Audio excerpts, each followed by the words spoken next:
Namaste, I'm Vedagurudev, and today I'm going to share a proven spiritual system that's already helped thousands experience deep transformation. When you join the Kriya Yoga School Masterclass, here's exactly what you'll get. Weekly deep dive classes, Saturday at 11 a.m. Eastern Standard Time. Bi-monthly Holy Fire Yagna ceremonies to clear energetic blocks. Weekly Satsangs and Q&A, Wednesdays at 9 p.m. Eastern Standard Time. Instant access to over 200 plus on-demand classes on asanas, pranayama, mantra japa, and meditation. Direct VIP access to me for daily mentorship and support. This is not just information, it's direct transmission, guidance, and transformation. Thousands have already said yes to the Kriya Yoga path. And if you're here now, something inside you is ready to. Click the Join Now button below, choose your membership, and begin your journey to inner freedom today. See you inside the Kriya Yoga School Masterclass. Kriya Babaji Namo Om Kriya Babaji Namo Om Kriya Babaji Namo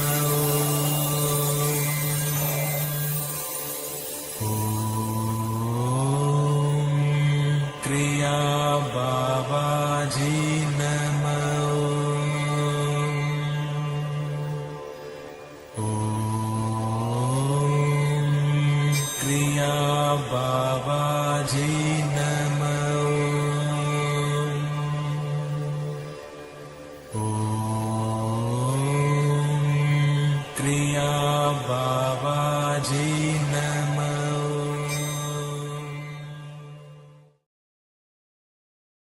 Welcome to our October 15th Vedgurudev's live Kriya Yoga Q&A satsang. This is a very special satsang because as you could see, the balloons over here and the happy birthday. Today is my birthday. So we will be celebrating my birthday on our October 15th live Kriya Yoga Q&A satsang.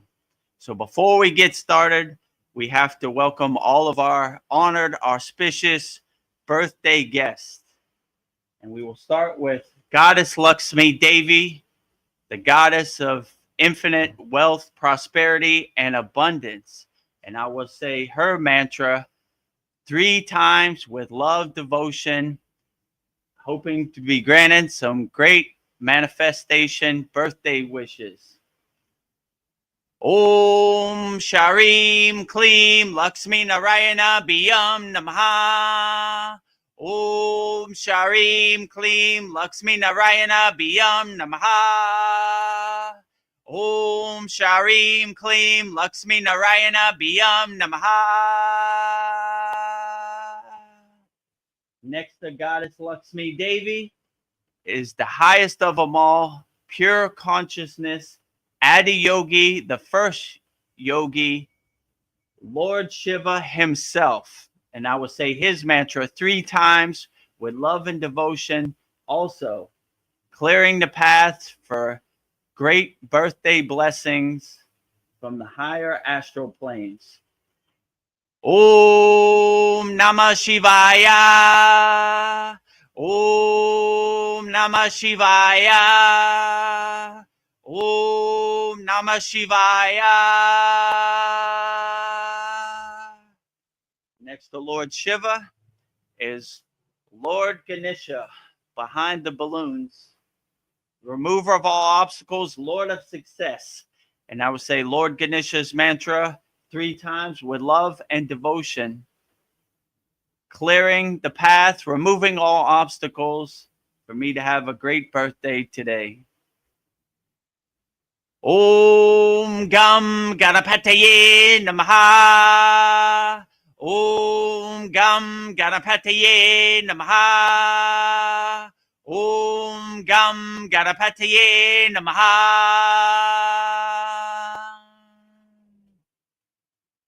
And in front, is the fountainhead of Kriya Yoga, the deathless, immortal Himalayan yogi, Babaji himself, our beloved Satgurudeva. And I will say his Mula mantra 3 times with love and devotion, also getting blessings from the highest Kriya yogi ever. Om Kriya Babaji Namo. Om Kriya Babaji Namo. Om Kriya Babaji Namo. And not last but not least, the deathless, immortal Himalayan yogini, Mataji herself. And I would say her Mula mantra, Mataji's Mula mantra, 3 times with love and devotion, clearing the path for Kriya Yoga, Shakti blessings from Mataji herself on my birthday. Om Kriya Mataji Namo. Om Kriya Mataji Namo.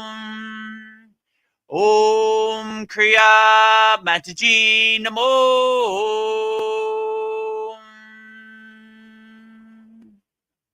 Now that we have welcomed all of our honored, auspicious guests to my birthday, it's time to get the October 15th birthday celebration started here at the Kriya Yoga School. So put all your birthday wishes and comments and questions and experiences into the YouTube chat, and we will answer it wholeheartedly. And if you're backstage on StreamYard, please raise your hand and we'll bring you up on screen. Namaste, Veronica. Welcome to my birthday. Yes. Namaste. Happy birthday to a teacher who lights my soul. And whoa, check out the birthday cake I've got for you. Whoa. Yeah, Oh. So I want to sing you happy birthday. Happy birthday to you. Happy birthday to you. Happy birthday, dear Vedagurudev. Happy birthday to you. And many more. All right. Blow out your candle. Jai Make Babaji. a wish. Happy birthday. Jai Babaji. Jai Babaji. So it is great to be here for a very special birthday celebration for our guru, Vedagurudev. And before we start, I would like to give you some birthday presents. And we have lots of birthday wishes for you as well. So I have a birthday card I will read for you. It goes, happy birthday, Vedagurudev, to the most amazing, brilliant, kind, generous, hardworking, loving teacher guru there ever was in the universe of all time. Today, we celebrate Vedagurudev's birthday, born October 16th, a Libra, born as someone who has a desire to serve and help others, creative and artistic with an inclination and potential for leadership. Libras are peaceful, loving individuals who can meet tough challenges. The stars don't lie, Vedagurudev. You were built for this.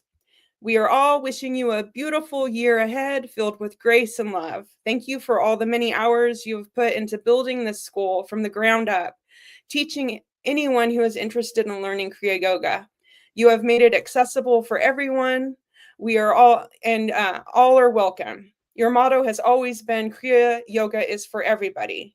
And you make time for all of your students. Your love and enthusiasm for Kriya Yoga is infectious. You are very much appreciated and loved by all your students.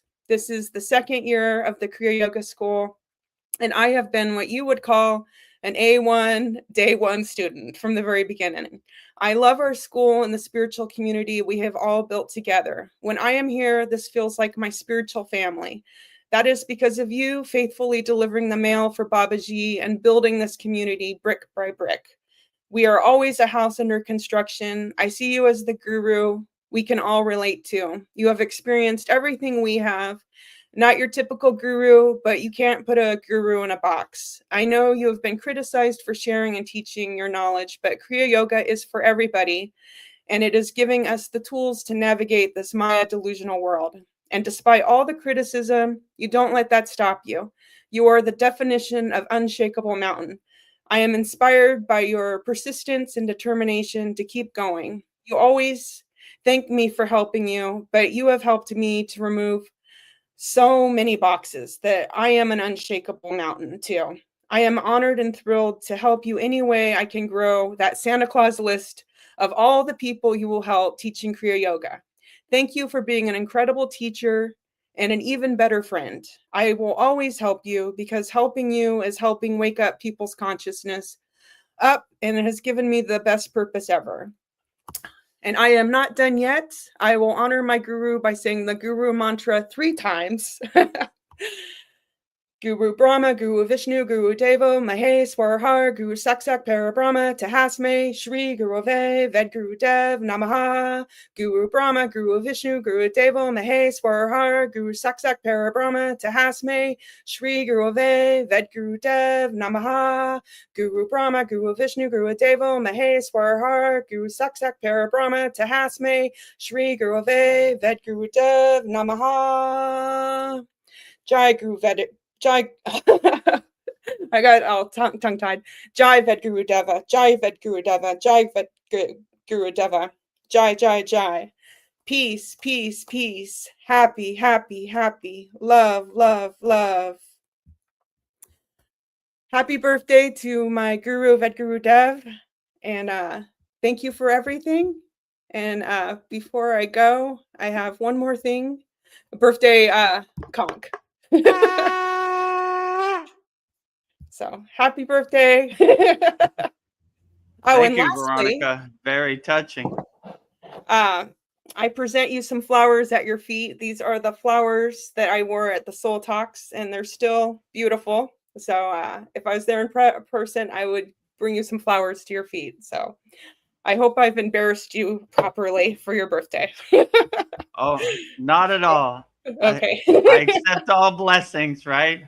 All the Yes. glory to Baba Ji and Mata Ji. For them, it would be not this be would be possible. Yeah. So Baba Ji is driving the car. I'm just witnessing him drive my vehicle around.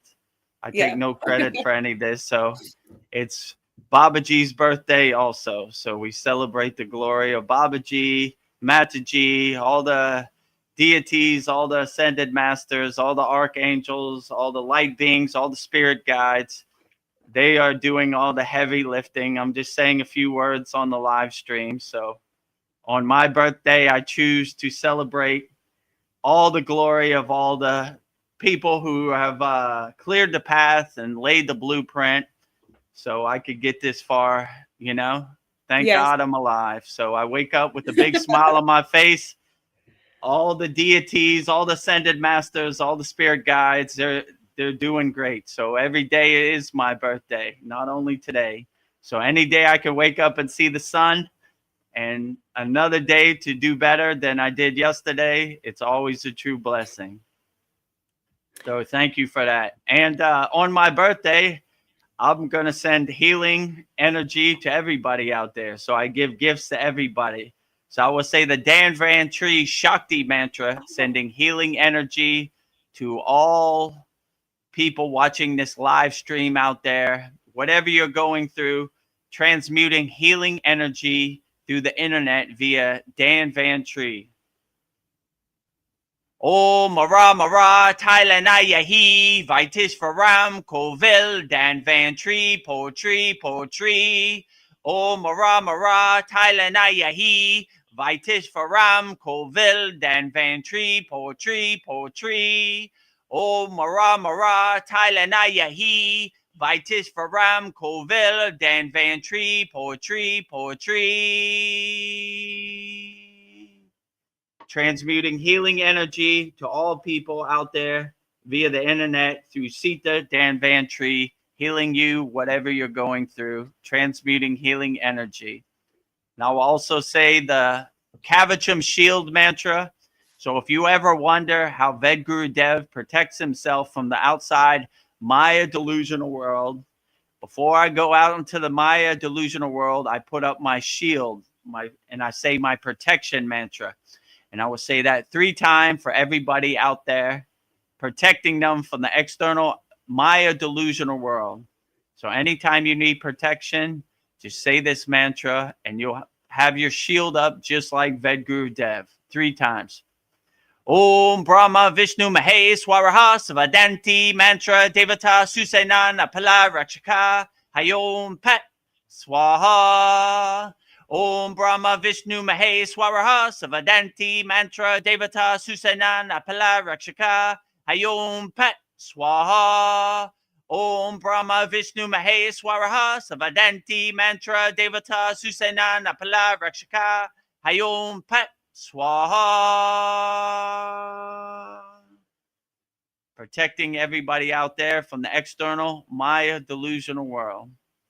These are my gifts to everybody out there watching the live stream. May you all stay blessed and may every day be your birthday.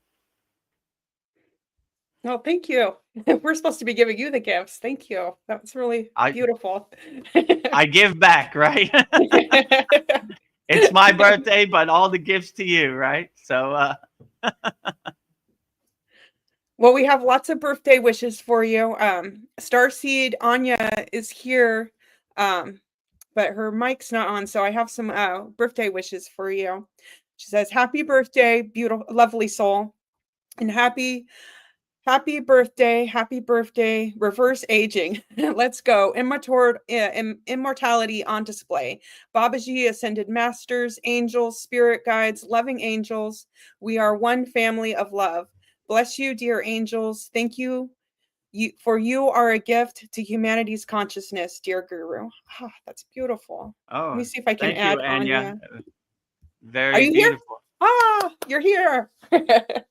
Yeah, happy birthday, dear beautiful soul. I'm gonna close my eyes. I want to tell you something. Your existence is a gift to humanity's consciousness. You are an earth angel, all of us. We are master transmutationalists. Master alchemist. Love is why we exist. It's the beginning, the middle, and the end of the human journey experience. And thank you so much because you've elevated so many souls into enlightenment and into love and conscious harmony. So even if I don't know you for a long time, I love you so much and I honor your life. Thank you. I love you too, Anya. Thank you for those beautiful, kind words. Makes me feel real nice. Yeah. Warm and fuzzy inside. Thank Lighting every you. cell of my body with divine love. What's better than that?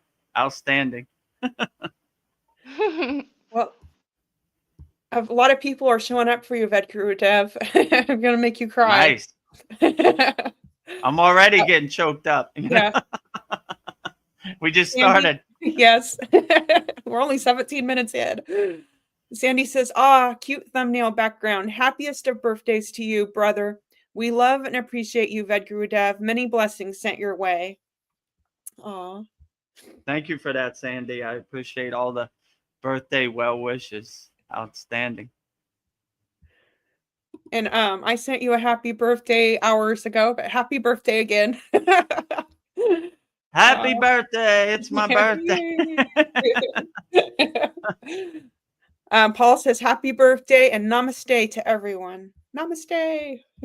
Thank you for the birthday well wishes, Paul. Glad to have you here.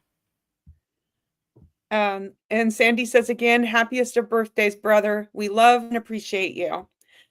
Happiest We and love and namaste. appreciate you also, Sandy, and everybody out there in YouTube land, all of our Kriya Yoga School Masterclass members, all of our free Kriya Yoga Soul Lender members, everybody out there. We appreciate you always. So be the best person you could be, and that's the best gift for Vedagurudev. Transmute loving, healing energy, helping people. That would be the best present. So look for the opportunity to help people. All day, every day, not just today. Yes. The best birthday gift ever. And Zane Ahmad says, "Happy birthday, Guru Dev. Namaste to everyone." Aw. Thank you, Zane. I appreciate all the birthday well wishes. Namaste to everyone out there. Fizz Guru, God will call you, says, "God bless everyone." Thank you for joining us, Fitzguru. God bless everyone, right? The best birthday gift ever. Transmuting God energy to everybody. Fizz Guru, God will call you, says, "I have a big surprise. You won't believe it." I won't believe it. Okay. Oh, I like birthday surprises. Give it to me whenever you're ready. He says, "My birthday is today too." Oh my God. Oh, Let's happy light a birthday, birthday candle. Fitzguru. Let's sing Yeah, happy birthday happy to him. birthday to Fitzguru. Happy birthday. Happy birthday to you. Happy Oh, go ahead. birthday to. Okay. Happy birthday Day to to you. you. Happy birthday to Birthday you. to you. Happy birthday, Birthday, Fitzguru. Fitzguru. Happy Happy birthday birthday to to you. you. And many more. Yay! All right, make a Happy wish. birthday, Fitzguru. Wow, that's great. You're born on the same day as me. Whoa. Outstanding. Happy birthday to everybody out there, all the Libras, all the people born, October 15th, October 16th. Happy birthday to everybody out there. And whatever your birthday is, happy birthday to you. Whatever month, whatever day. Sending birthday well wishes, transmuting it through the internet to everybody out there. And then we have Jean. I haven't seen you forever here. She says, "Happy birthday." Great. Yay. Oh, glad to have you, Jean. Yes. Haven't seen you in a while. And she says, "I love this mantra." Yes. Happy birthday. Happy birthday. My gift to you. Sending healing energy, giving you a protection mantra. It's called the Kavacham Shield mantra, protecting everybody out there because this Maya delusional world is very overwhelming. Jean says that today is Teacher's Day in Brazil. Yay, we are connected. Oh. Nice. Sending love to all teachers out there, helping children learn.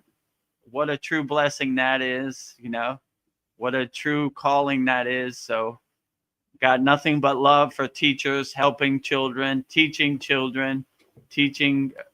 people at school. Outstanding. Keep up the good work. All teachers and Jean out there, you're doing the greatest job. We love you all. Sending blessings to all the teachers out there worldwide. Yeah. My mother is also a teacher, so I have great love for our teachers. Yeah, that's amazing. I see my mother in all teachers. Well, thank you for being our teacher. So happy Teacher's Day to you, Vedagurudev. No problem. My true blessing is teaching people Kriya Yoga, helping people worldwide. So we have somebody new, Ryan T. Shaw, drums and tabla, sends you multiple prayer hands. That's nice. Thank you. Multiple prayer hands to you. Jai Babaji, Jai Mataji, Jai Sitas. Zane is so funny. He says, "Age is a joke to me. I am a birth of the births." Quoting changing Babaji's profound quote. Death is a joke to me. I am the death of death, right? So yeah, I guess you change it up. Age is a joke to me. I am the age of age, right?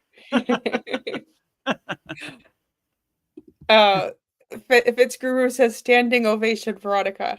Well, thank you. Happy birthday, Fitzguru. Happy birthday to everybody out there. It's not my birthday, it's everybody's birthday. Any day you can wake up and see the sun and put a big smile on your face, every day is your birthday. Another day at the office. And Sandy says, beautiful tribute, Veronica. Well, thank you. I Yeah, feel that like, was ending, Veronica. I yeah, appreciate that. That was no very tough. problem. Now Thank I you don't for know being our what to say guru. for the next 3 hours. I'm all choked up. Yeah, you're all. Om.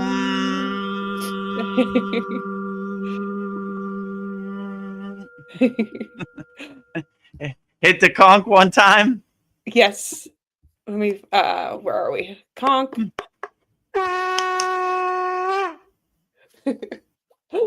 From my mouth to God's ear, clearing the birthday path, right? Yes. The birthday festivities have now started, right? Yes. Symbolizing we are starting. And then Paul says, any day above ground is a good one. LOL. Yeah. Absolutely. Wake up with a big smile on your face. God has risen the sun again, so be grateful every day, show gratitude every day, look for opportunities to help people every day, love as many people as you can unconditionally, all day, every day. Be compassionate, be kind, help people as much as you can, and you can never go wrong. Become a nuclear power plant radiating divine love, unconditional love, transmuting unconditional love out there to everybody. So, unconditional love to everybody, right? Yes. Unlimited love to everybody out there. So, transmuting as much unconditional love as I can to everybody out there who's watching this. Fitzguru says, I'll be back soon once I get my money and in classes. I will be in contact. Good. Okay. At your own time, Fitzguru. We're always here.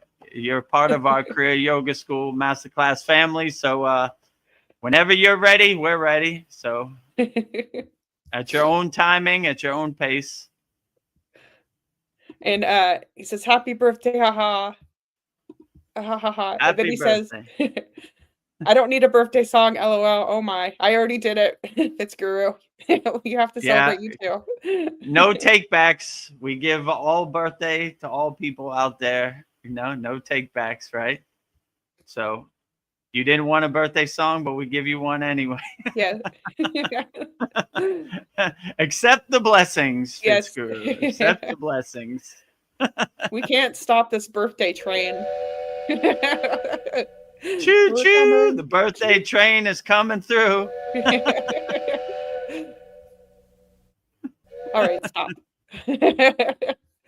Let's see. Where was I? Everybody is coming out for you, Vedagurudev. Nice. Anya, Best birthday Anya, ever. Anya says, "Happy birthday, beautiful souls." Nice. Yeah, Everybody out happy there. birthday to all beautiful souls, light workers. Every day is your birthday. Be grateful and send blessings to God. He is the greatest of all, right? So every day aligned with God is a great birthday.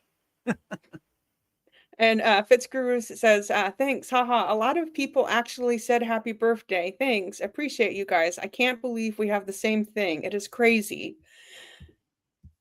Well, The stars have aligned, the pieces of the puzzle have came together. Like-minded souls unite, rising tides lift all boats. No yogi or yogini left behind. So if we could send some positive words, some uplifting words to help get you through the day, that is a true blessing. That's why we're here. So we're all family here, and we love everybody unconditionally, whether it's your birthday or not. So every day is everybody's birthday at the Korea Yoga School. Starseed Anya says, Namaste, light brothers. And Starseed Anya says, I want to share a powerful prayer for protection. Yes, if you're ready, Anya. I know you're on mute right now. Absolutely. Yes. It's a powerful prayer that was suppressed and it was found in a church in France at in the top of the I something about a man called Dillon, and it's the the the love of God surrounds me. The power of God protects me. The presence of God watches over me. Wherever I go, God is. Wherever I am, God is. I am that I am. I am the source. I am God. God being eternal consciousness, experiencing itself eternally, conceptually, and experientially. Thank you. Oh, outstanding, That's Anya. beautiful. Very beautiful. Yeah. God is inside me Oh, as me. I am God and God is me. I am a pillar of light of the divine consciousness inside me as me. Beautiful reminder. I was Wherever talking with God you. is, I am. Paul says another air sign, just like me, Aquarius. Yes, Aquarius, Libra. What's the other air sign? Gemini. You are Oh, the great communicators. air. Yes. I guess that's how I come on these live streams for 3-4 hours. Bunch of Yes. air in my body, right? I'm a Libra, Yeah. so air, air, air. Talk, talk, talk, talk. I'm a Cancer. I'm water. I just guide the ship. I just go with the flow. So I That's just bring beautiful too. emotion. Oh, oh, Anya. So it says, is this the love of God and envelopes me? The power of God protects me. The presence of God watches over me. Over me. The wherever I go, God is. Wherever I am, God is. I am that I am. I am the source. I am God. I'm gonna write that down. Yeah, that's a Thank beautiful. you, Anya, for sharing that. That's so Yeah, thank you beautiful. for sharing I that. didn't create it, I found it Yeah. online. Yeah, beautiful. Yeah, Yeah, it's this is very perfect. beautiful. It's a great reminder. God is inside you as you. So when you have that awareness, that realization, then you can never go wrong. God's presence will carry you through the day, no matter whatever you're going through, and give you good protection and good shield. So no matter what this crazy Maya delusional, chaotic world throws at you, when you have the perspective that God is inside you as you, you overcome anything. And you look at it like the joke it is, right? Yeah. I am God and God is me, right? And Zane, he says, Namaste, Anya. Oh, I agree. Age is a joke. Yes. Age is a joke, right? Another number, right? Doesn't define my soul. The number on my driver's license or the number on my birth certificate. My soul is timeless, universal, and untainted and untouched by the physicality, the denseness of this Maya delusional world. So my soul is timeless, and my energy Yeah. will move when I shed this physical meat suit. This space suit is carrying around my soul. So My next comment is from Anya. Do you want me to say it or do you want to say it, Anya? You beautiful, you have a beautiful voice. Oh, Starseed Anya says, every day is a miracle. We all mm, are expressions of a miracle. You are a miracle reading this. Oh, whoa. We are all yeah, miracles. outstanding.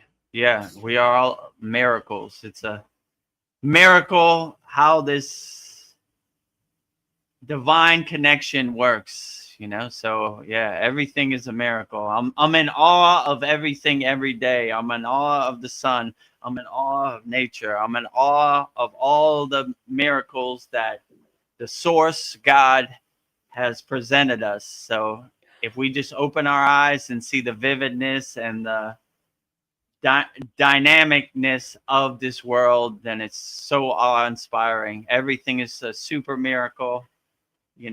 Thank you, God. God is doing all the heavy lifting. He is doing the best job out of all. God is the best creator. He's the best painter. So all the glory to the source God, whatever name he goes by or whatever formless name he doesn't go by, all the glory to God. So God is the greatest of all time. Oh. Fitz Guru, God will call you, says, bless you, Starseed. Yeah, bless you, Anya. Bless all star seeds, all light workers, all light beings, all ascended masters, all spirit guides, all Kriya yogis and yoginis, all deities, all devis, all archangels. Thank you for the job you're doing. You're the greatest, right? So I give all my blessings to all the light workers who are doing the heavy lifting. They're doing the greatest job. So thank you for the greatest gift of all, clearing the path, awakening my consciousness, aligning myself with the divine signal. Best birthday ever. I think I'm going to change the banner so we can see Anya's face. Okay, yeah, make it to the smaller one. No, please. Oh, No, okay. If you no. don't want to, that's Sorry, fine. sorry. I'll keep it the Yes. way it is. Thank you. You Love have a you. beautiful voice. We want to hear your voice. Thank you. Want to Love hear you. your soul. Yeah. I don't even see people's bodies anymore. I just feel your soul. So Yeah, Me too. too. Oh, Zane says that I am an air sign too. His birthday was October 10th. So you're an a Oh, Libra nice. also. We got a All Libra Libras club. unite, right? Yeah. All air signs uplift Yes. each other. Rising tides lift all boats. Fitzguru says, yes, Veronica, I was saying standing ovation for you because of what you said in the beginning, reading the birthday card. That was so nice of you. Oh, thank you, Fitzguru. I don't know. I just decided just to go for it in the beginning before I lost my nerve. So I did it. I got a little tongue-tied at the end, but I wanted to show my love for Vedagurudev on his very special birthday. So Much appreciated. yeah. Anya says, we are all stars. The Virtuvinian, I always say this word wrong. The Viturian man, Da Vinci, where he's like a star. Starseed is an archetype. I am beyond the archetype, but yes, unconditional love. Yes. We are all Transmuting unconditional love out there. Becoming a nuclear Viturian power man. plant. Radio signal, transmuting the divine signal, unconditional love to everybody. Unlimited love to everybody out there. And Sandy says, happy birthday, Fitzguru. Yes, happy birthday, Fitzguru. Dreamtooth says hi. Hi, Dreamtooth. Hello, CS. Dreamtooth. Glad to have you here. And Fitzguru says, God bless you, Sandy. Ooh. Sandy says, my moon sign is Aquarius, Sun and Taurus. Nice. Wow, you are a spiritual warrior. Whoa. Sandy is definitely a spiritual warrior. Yeah. Fitzguru, when is your birthday, Veronica? My birthday is July 6th. So yeah, so on July 6th, we had a Soul Talks birthday celebration for Veronica. Yeah.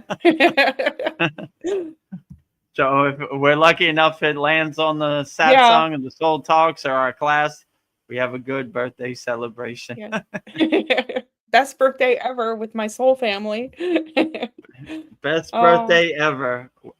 We're celebrating with your soul family. What is better than that? Yeah. I know we're not answering any questions. We're just giving everybody love. So the more love, the better. This is a best birthday ever. An unconditional love fest, transmuting so much love. What a true blessing that is. Sandy sends Fitz roses and hearts. Oh, nice. Nice. Outstanding.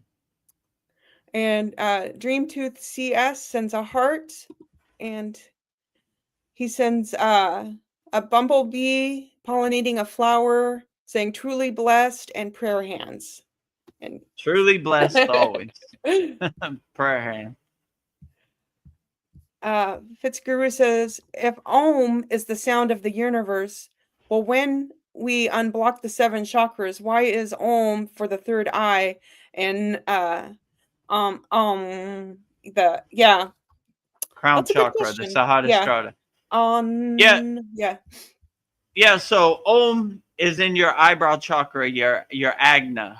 Like, so different yogis have different perspectives. Some yogis like to go up, the highest point they go up to is the eyebrow chakra, the Agna, the third eye.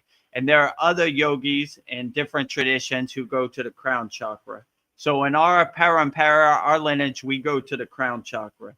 And my guru used to say the lowest any ascended master can meet you is on the crown chakra. So we kind of open the gates of our crown chakra so we can have tea or get the pillar of light, the signal on our crown chakra. So the reason the eyebrow chakra is Om and the crown chakra is Om is to separate it. So you kind of know the eyebrow chakra, when you say Om, you're talking about the third eye, and when you say Om, you're talking about the crown chakra. So it's similar, but it's the same sound syllable, but it's kind of different to identify it with it. So when you say any of these mantras, mantra japa, it's like a phone number to the deity. So you know, when you say gum, you're talking about Ganesh, or you know, when you say Sharim, you're talking about Lakshmi. This is called a bija, right? So the bija sound syllable is like directly. I don't have to guess who they're calling; they call directly. So yeah, so that's basically why it's a little different than the eyebrow chakra is Om and the crown chakra is Om. So right. But it's spelled Aung. And when I was in the Himalayan mountains, I used to call it Onga, right? And my guru used to laugh so hard about that. It's like, what is Onga? Like, I was like, that's what it sounds like. He was like, it's Om, you know? And it's Om with an N instead of a M. So, yeah. Onga, right? Yeah. Green Vedagurudev Onga. in the Himalayan mountains. Onga. It just don't You're sound right. It don't have the you're rhythm. What are you talking yeah, about? you're turning it on. Not like this. Oh, yeah. You see, right? Onga just it doesn't sound right. So it's on Yeah. instead of on, it's on with the N. You know, so that's kind of why it's different, because it differentiates what you're calling. Instead of you're invoking the eyebrow chakra open, you're invoking the crown the chakra. So just depends which way works best for you. Some people only like to go up to the third eye, and some people want to go all the way to the crown chakra. In our lineage, our parampara, I choose to go to the crown chakra. And when I awaken my kundalini, I see it as like a serpent piercing all 7 of my chakras. And when it gets to the crown chakra, it opens its hood, right? So when you see these statues and they have like a snake hood over them, it's symbolizing their kundalini is awoken, or they're enlightened, you know, they're enlightened beings, right? They've reached the highest truth. Their crown chakra, the gates of their crown chakra are open to the pillar of light, you know, the divine connection. So I always like that. So I make it a practice to uncoil my kundalini up all 7 chakras and let the snake open its hood as wide as possible on the crown chakra. And that symbolizes enlightenment. So when you see pictures, you'll see like a sun behind them. Each deity, it means they're enlightened. And when you see like Vishnu has like a snake hood over his head, it means his kundalini, it's fully awakened. So I aspire to that. So in our lineage, our parampara, we go to the crown chakra, but each way works. Just, I guess, find out which way works best for you, Fitzguru. You could go out, open your eyebrow chakra, or you can go to your crown chakra. Whichever way makes you feel the best, that is the best technique. Well, the second part of his comment, I think you just answered. He said for the seventh, if you could explain, might be hard to understand through text. But I think you answered that very well. And then Dream Tooth says grad. Is that short for graduations? Thank you. Congratulations to everybody out there. Fitzguru asks, there are many superpowers in the world. He does, but love is the strongest and True. reigns supreme. Yeah, love is the strongest superpower. Yeah. If you can cultivate and enhance love, that is definitely the best superpower. Most of these yogis look at these CDs as this like confirmations or breadcrumbs or signposts on the path. Most of them don't even want them. They just happen as a byproduct of doing your yoga sadhana or doing your what they call tapas, which is intense sadhana, right? So you're so focused that God gives you a gift of whatever, levitation, bilocation, these things happen, but no one's really invoking it. It just kind of happens on the path. So if I was doing my sadhana today and I just levitated, I would be like, oh, that's nice, but that's not my ultimate goal. That's not why I do this. It's just a byproduct of doing your sadhana wholeheartedly. So, yeah, I would definitely say if you had a choice, choose unconditional love and you can never go wrong. It's way better than levitating. It's way better than clairvoyance or whatever these other CDs are. So my guru used to say, who wants CDs? The short answer, the ego. The long answer, nobody, right? So we kind of look at these CDs as not the ultimate goal, just nice confirmations and signposts on the path. But yeah, it's between, my guru used to say, if you ever get a CD, it's between you and God, you know? Don't try to go on TV and show other people. It just won't work, you know? And it's not on demand either. Like you can't say, let me levitate right now. Yeah, when you share it, it kind of makes it ugly. Actually, you want a birthday gift? have a question. I will now levitate. Hold on 1 second. I'm gonna levitate. You want to see a CD? Oh, look at it. You're levitating. I am now levitating. Watch me now perform the divine Siti of levitation.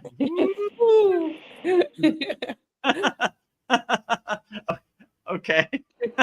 Enough birthday comedy. Okay, Anya, what were you going to ask? I have a question. On the, for example, CDs, and they are like superpowers. But for example, what are your take on, like, for example, remote viewing and psychicness and these things? What, not to show them, because there are many people that also have telekinesis powers, not to share them like, oh, look at me, I have powers, but to wake up others, to like to show them that we're limitless. Like, what is your take on that? Because I'm a remote viewer, but I don't think that's like, oh, look at me, I'm a remote viewer, but I want to wake up others to our limitless psychic abilities, for example. What are your takes on this? Yeah, so when you have like clairvoyance or remote viewing capabilities and you help other people, that is the point of it, you know? The point is not to monetize it, it's to use your powers to help people.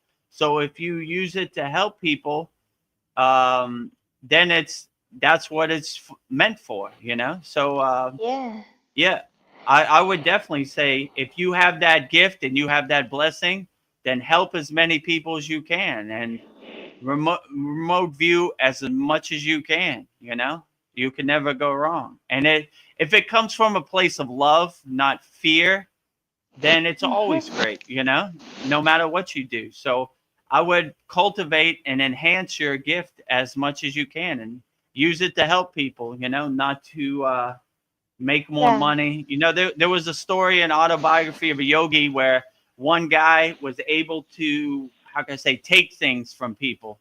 And he used to take money out of their pocket because he had that CD power.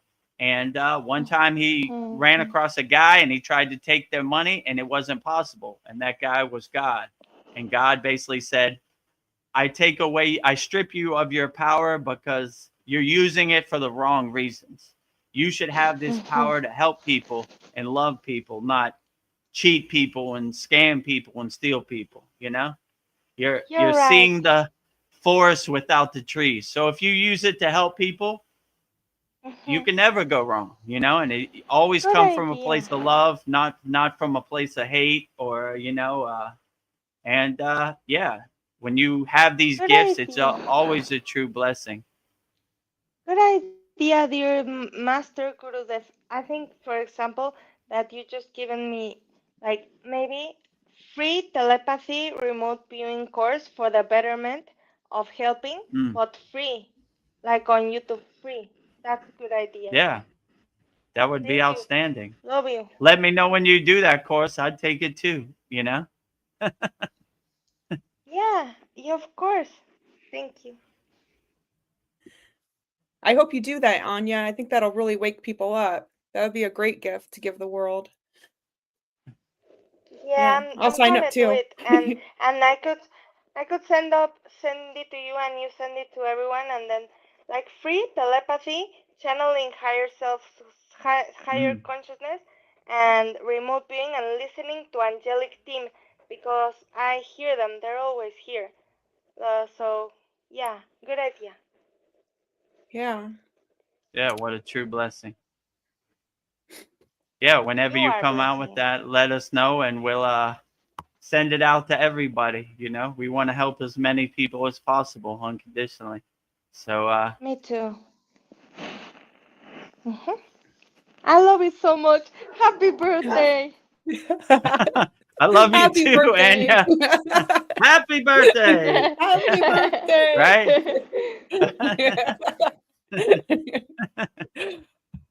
Oh, Fitzguru puts this perfectly. He says, Unconditional Love Fest could be an actual event. A lot of people would show up. This does feel like a love fest.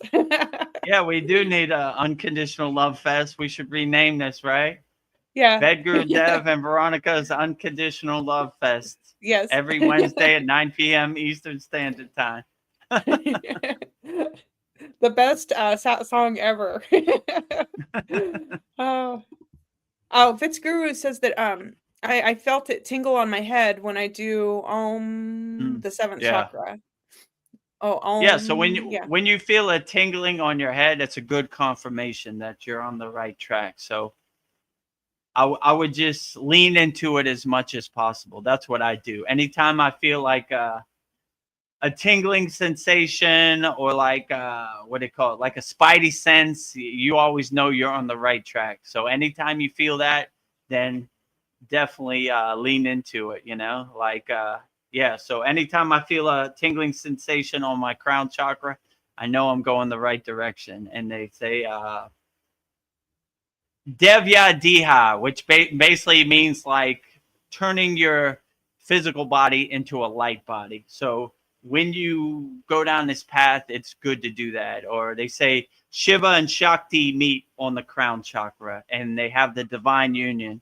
So what's more beautiful than that? So anytime you feel these true blessings, don't get scared, lean into them and go as far as you can down that path. And money back guarantee, you won't be disappointed. Oh, Fitzguru says my favorite is Brahmachari, the humming bee breath. I would more like this one. Whoa, that's a good one. Yeah. Brahmari pranayama, right? The humming bee breath. Yeah, that's a good one too. I like that Yeah. one too. Like the humming sensation of the humming bee breath, the pranayama is a beautiful thing. So all those people out there that don't know what Brahmari pranayama is, Brendan is a member of our Kriya Yoga Masterclass, and he's talking about the classes inside the school. And this is one we have that's really profound. It's Yeah. called Humming Bee Breath, Brahmari Pranayama. So we have pranayama section, we have a meditation section, we have an asana section, we have a mantra japa section, we have a mudra section in our Kriya Yoga Masterclass. So he's describing one of the techniques, which is outstanding. So yeah, if you want to feel what Brendan's feeling, join our Kriya Yoga Masterclass. Oh, Starseed Anya has a good point. She says Brahma, Pramyana, and sun gazing activate the pineal gland, he says. Yeah, absolutely. Yeah. Like when you stack these techniques on top of each other, it becomes very profound and very dynamic. So if you do Brahmari Pranayama with sun gazing, I mean, how can you go wrong? Like you'd be a nuclear power plant of inner divinity, you know? So I have a practice every morning I do. It's called Surya Namaskar, which basically means praising the sun. And I sing a song called the Science of Sun Worship Song. Soon as I wake up and the sun is up, I give praise to the sun. So thank you, sun, for everything. So it's basically thanking the sun, the highest light, the highest jyoti, the highest deepam, for doing the best job. You know, keep up the good work, sun. So we may have a practice of praising the sun through asanas and through bhajans or kirtans. So yeah, I agree with you. Gazing at the sun, feeling the sun on your body, feeling the healing rays of the sun on your body. In this practice, we do right turns. So it basically exposes our whole body to the healing rays of the sun. And it basically, if you have any holes or tears in your aura, it repairs that by doing these right turns and singing. So we want to expose our whole body to the sun, right? You know, that's why we turn, you know?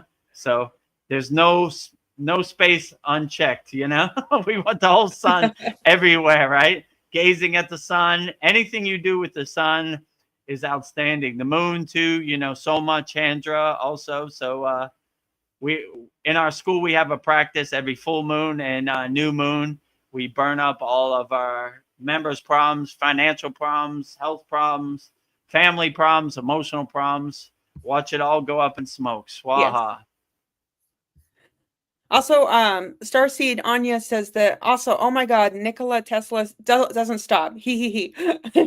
Oh, Nicholas says the sun is the father. It represents the higher self. He says in religion, everything was changed, but the law of Ra is the sun, one unity consciousness.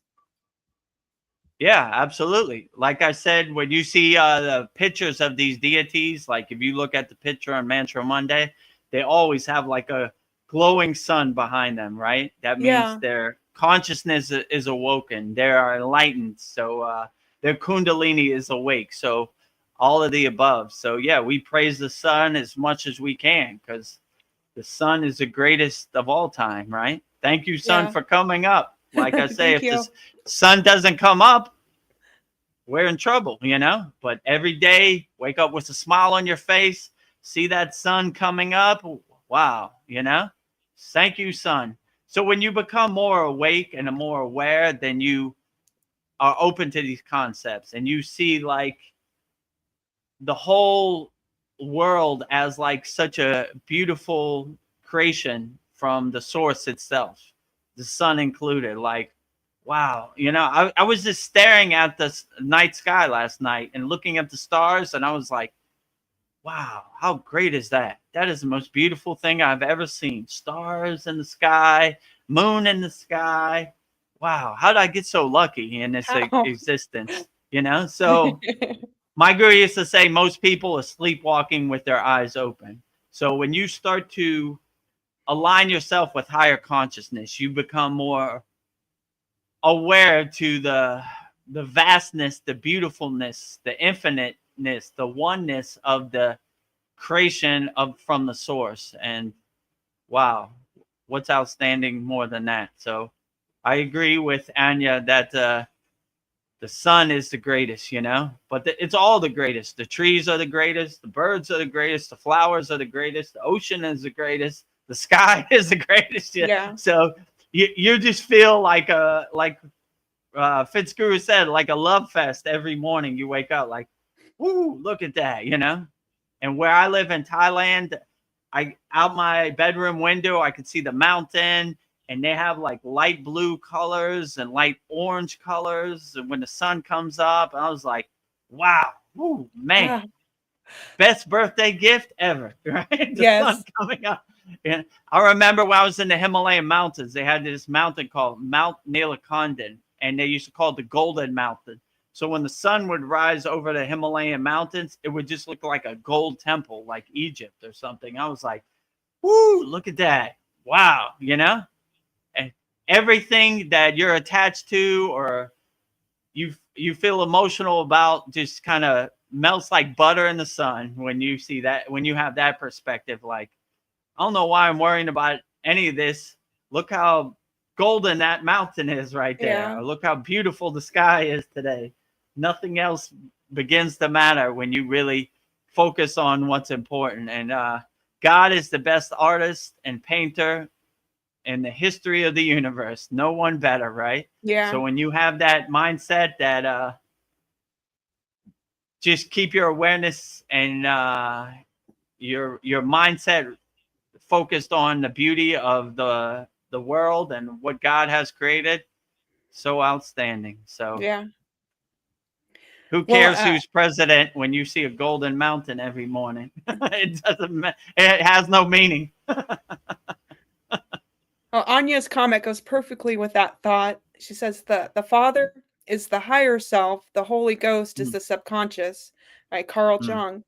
And they all say Christ, of course, is awareness. true. Yeah, that's beautiful.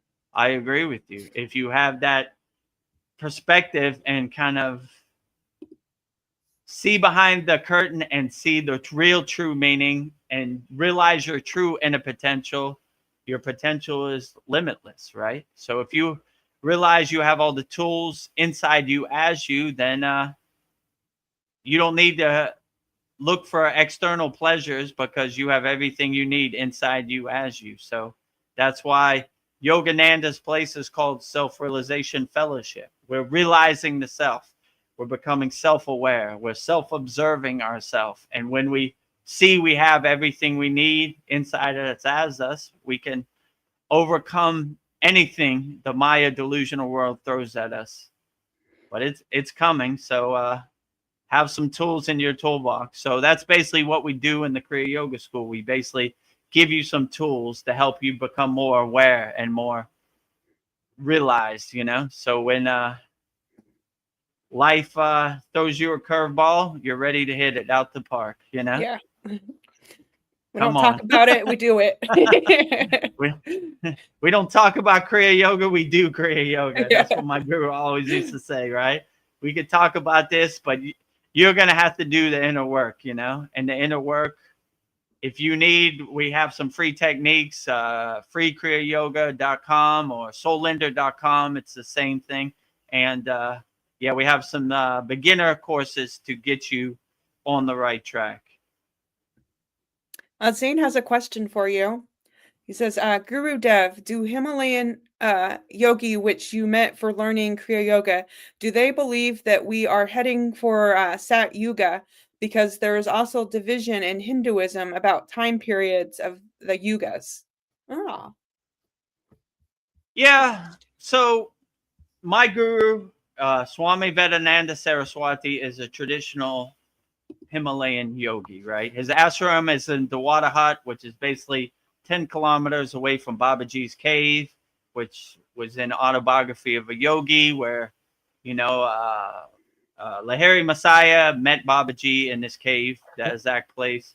And the place where Lahiri Messiah asked Babaji to materialize a golden palace, I could actually see from his ashram, right? It's like up on the hill, I can see it. So I would say, yeah, Sat means truth, right? So anytime you say Sat, you're talking about truth, right? So Sat Yuga would mean the truth Yuga is coming, right? But from our lineage and our parampara and our perspective, no matter what the Yuga is, no matter what the year is, no matter what anything happens, we always stay an unshakable mountain. So I said this before, No matter how much it rains, our mountain is unshakable. No matter how much it snows, our mountain is unshakable. No matter how much sun there is, mountain is unshakable. No matter how much wind, mountain unshakable. So regardless of the yuga or what other people say, it really doesn't matter if you become a nuclear power plant of unconditional love, because no matter what happens in the Maya delusional world, you have the right mindset and the right perspective to overcome it all, right? No matter how tall the mountain is, we go up the mountain, you know? So, yeah, I would say no matter what people say or what yuga or what, don't let it get you into a fear-based state. Just be the best person you could be and wake up with a smile on your face. So if all you got to do is wherever you live in the world, look up in the sky and say, no airplanes, no war, no chaos. I guess not Kali Yuga today, you know, and just cultivate what you can control, you know. The Yuga is going to happen the way it's going to happen. It's not going to adjust to you. So you have to stay light on your toes. You have to pivot, change course, change direction. So you could overcome whatever this crazy Maya delusional world is going to throw at you. But rest assured, my guru used to say, every day is a test as a yogi or yogini. It's going to come and it's going to throw some stuff at you, but you stay ready so you don't have to get ready. Like, there it is. I knew you were coming, you know? I like when Krishna says in the Bhagavad Gita, your ego is always hiding behind that tree over there. It's always trying to come in. It's always trying to get under your skin. But if you have the right mindset and you're not attached to any outcome or no expectations, you could overcome anything. So in my perspective, I would say whatever the yuga, whatever the year, who's ever president, what's happening in the world, just become an unshakable mountain where you're unaffected by anything that happens, you know? You do your inner work and you become a nuclear power plant radiating the divine signal, and nothing can affect you. Like, you know it's Kali Yuga today. Well, still an unshakable mountain. You know it's Sat Yuga tomorrow, unshakable mountain. So no matter what happens in the world, you just become an unshakable mountain. Anya has something to share with us. Great. If you're ready. It's about a Bugasphere. They found a Bugasphere that landed in Colombia that is like a UFO artifact, and so it's like a metal structure that, according to many people, it activates with touch or something. And I think I know the message that it has, but I also have a what if. But this is like weird. But what if we, as a species, like, what if we are also the extraterrestrials, and the extraterrestrials are our future selves, and then we send this time as a time capsule with a encoded message? Because I saw the Bugasphere, and you can Google it because I don't have a way to send a picture. But the Bugasphere is like a silver thing, and in the middle it has a microchip, a processor that I thought that it's about unity consciousness. We're all one mind. And then also in the Bugasphere, you see that there's a 5, there's like a star, and that represents to our galactic origins. And anyway, also it has like a triangle that represents the as above and below planes. And then it also has a circle which represents infinity. So it's about unity consciousness and love. It's the motherboard. We're all one divine mind. So I'm going to send this to astrophysicists and stuff, because what if it's a message and we are also what if the extraterrestrials are all also us, and we sent this back in time, and I don't know, this is weird. Yeah. I think you're right, Yeah. Anya. Yeah, Anya, we're familiar with the Bugasphere. Veronica put up a video of the Bugasphere, and one of the mantras we say is the Gayatri mantra. So when they played the Gayatri mantra for the Bugasphere, it started going crazy, right? Like it really loved the Gayatri mantra. So I've been trying to invoke the Boogosphere Yeah. because I say the Gayatri mantra a lot, but no audience. But today it's early in the day, so maybe it'll come. So It seems like so a Pokeball. It looks like a Pokemon ball. Yes. yeah. Yeah, and it has the Sri Yantra symbol on it too. I Right. think that's Yeah. interesting. Yeah, very powerful. Yeah. So So I would say I like to keep an open mind. When we were in the Himalayan mountains, we walked with lamas, we walked with sadhus, we walked with akoris, we walked with everybody, right? Regardless of their lineage or their spiritual tradition. We loved everybody unconditionally. So I have the now perspective that I am a star seed, I am an alien, I am everything and everywhere. So whatever label, I accept it. Long as it comes from a place of love, not from a place of hate, that's the Yeah. identity I want to have. So I Yeah. welcome all aliens. I welcome all people. I love them all.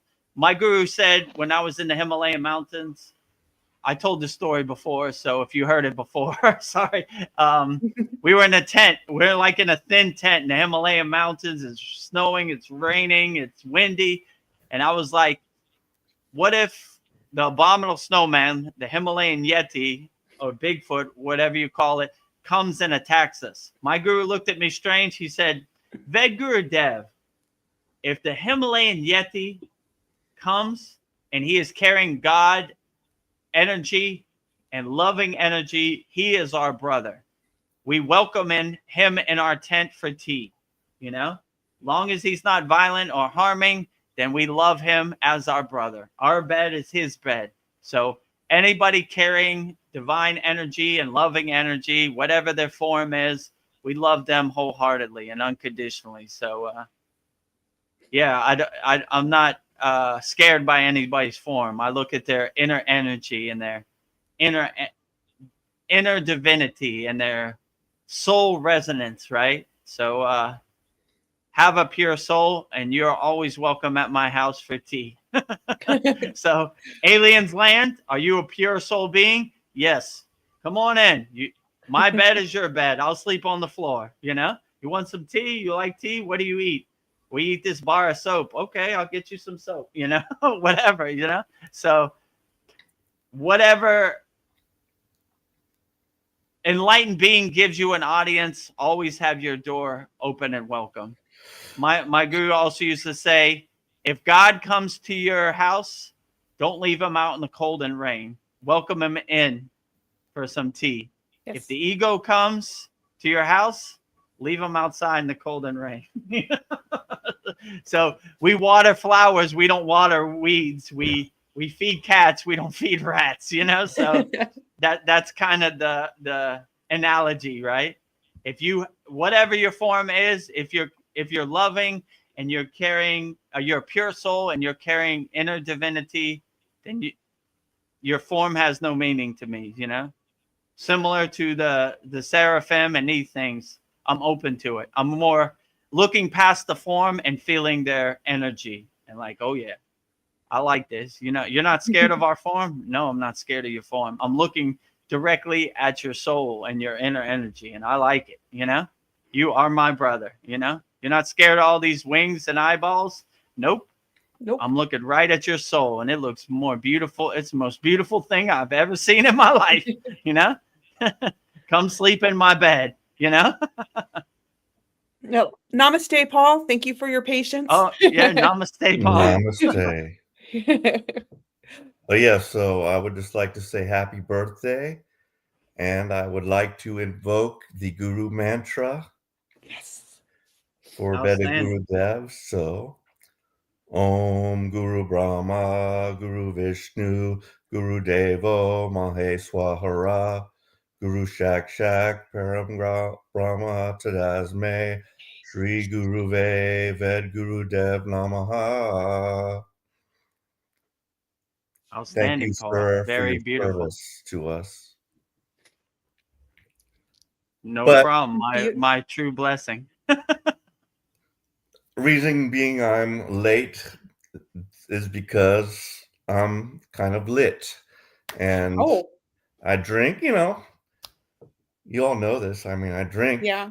I practically drink every day, and it's not good. But and even if I'm not drinking, it's just like sometimes I just don't want to make myself publicly available. But yeah, some interesting stuff did happen. So I will just say that first of all, our last Satsang really had a strong effect on me because I'm down every rabbit hole and I see many star seeds online, but it's just like I'm seeing them on TV. It's not kind of real. But when Annie came and told us of some of the stuff that happened to her, it just kind of brought it home for me that all this shit's real. And yeah, so it really kind of affected me. But I'm sorry, but Paul, don't take. You are an empath. Don't take it to you. Like, think of a purple color and alchemy. If I shared it, I'm sorry that I brought it into your awareness. I think sometimes it's better not to bring into awareness also some hideous things that happen, because what we focus on we feed. So I'm sorry that I I sent into your awareness something that made you sad. So don't focus on that. You are very loved, and I just want to protect children, but that doesn't mean that we should focus on that. I know that you understand. I do. Like literally, it's already been in my awareness, but it just kind of nailed it in a little harder. But No, sorry. Let's focus only on the good. Check this. What we focus on, we feed. What we feed, we perceive. What we perceive, we believe. And what we believe becomes a knowing. And certainty bends reality. So we focus only on the good stuff.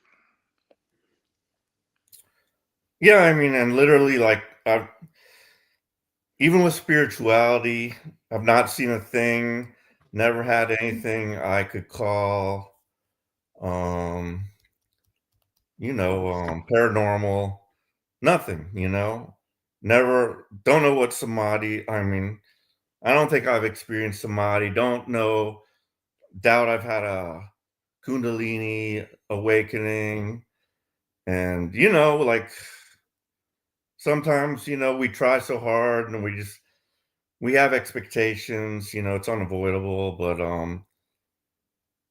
but my reality is just the 3D reality that has been shown to me. Like, I mean, besides what like people I've come in contact with and what I like feel is true, but there's like a plateau or a barrier, we'll just call it the veil, that is very hard to be broken. And yeah, I really don't know how to get through it, so but anyway, so yeah, it was a great talk. I loved what you had to say and everything, and like the whole Tesla thing, I know so much about Tesla and like all the when I watched a few of your videos, so you could not know this stuff just on your own, I don't think. So I understand it, and it's just like my mind is scientific, so I understand all the, concepts you're presenting. So I need to sit down with a notebook and just like take notes and like get it like more embedded into my mind. But anyway, after the day after our that song, another character wanders into my office. He's a Spectrum salesman. He was a young kid, about like 32 years old, and he happened to mention his age too. So I don't know I said to bring up his age, but he's like, "Oh, I'm 32," and I'm like, "Oh, well, I'm 61." And like, he was like literally blown away. He was like, And this happened before. He was like, I thought you were like around 45 or 50. And so I started recruiting him into our yoga program. I gave him one of our little things. I said, well, Oh, yoga, reverse the aging process. So we'll see. His name's Cameron. So if a Cameron does appear, maybe that's him. But anyway, he told me about a near-death experience that he did have. And literally, well, I'm watching some videos, so he comes in and like he saw what I had up on my screen. He immediately asked me, "What's that all about?" But it was just some geopolitical stuff about Trump and everything. It wasn't like that deep, but like I instinctively and immediately knew like he was awake, and it started to like go down that path. And I knew I could just like go down any rabbit hole I wanted to with them, and it would be fine, because I just knew.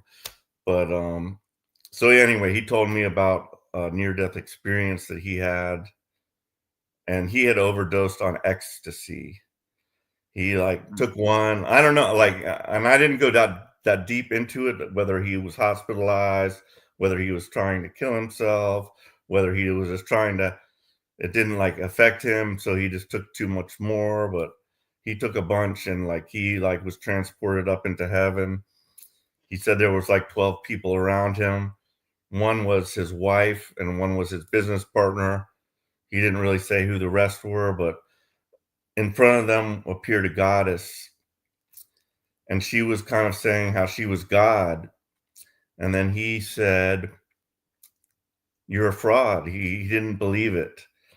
And so it kind of came to be that like she was not God, and she was, she said some fear stuff. Anything like if they tell you anything fear based, True.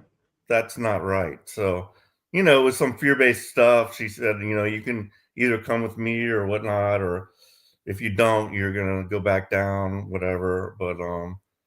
But anyway, like I don't remember the whole story because it was pretty long. But yeah, so it was just kind of amazing, like these people just walk into my shop, and I'm like, that's no coincidence. Because like these people are few and far between, because your average person and on the street, if I went into anything about like any of this, it would just be like, you're nuts, dude. But but yeah, so it was just some weird stuff happening, and yeah, but other than that, everything's going good. My nose is breathing pretty well. I think it still has a little ways to go, but but yeah, so I'm happy to be here, and I'm great. Great that you're having your birthday and everything. It's literally just another day, but every day is Guru Day, in my opinion.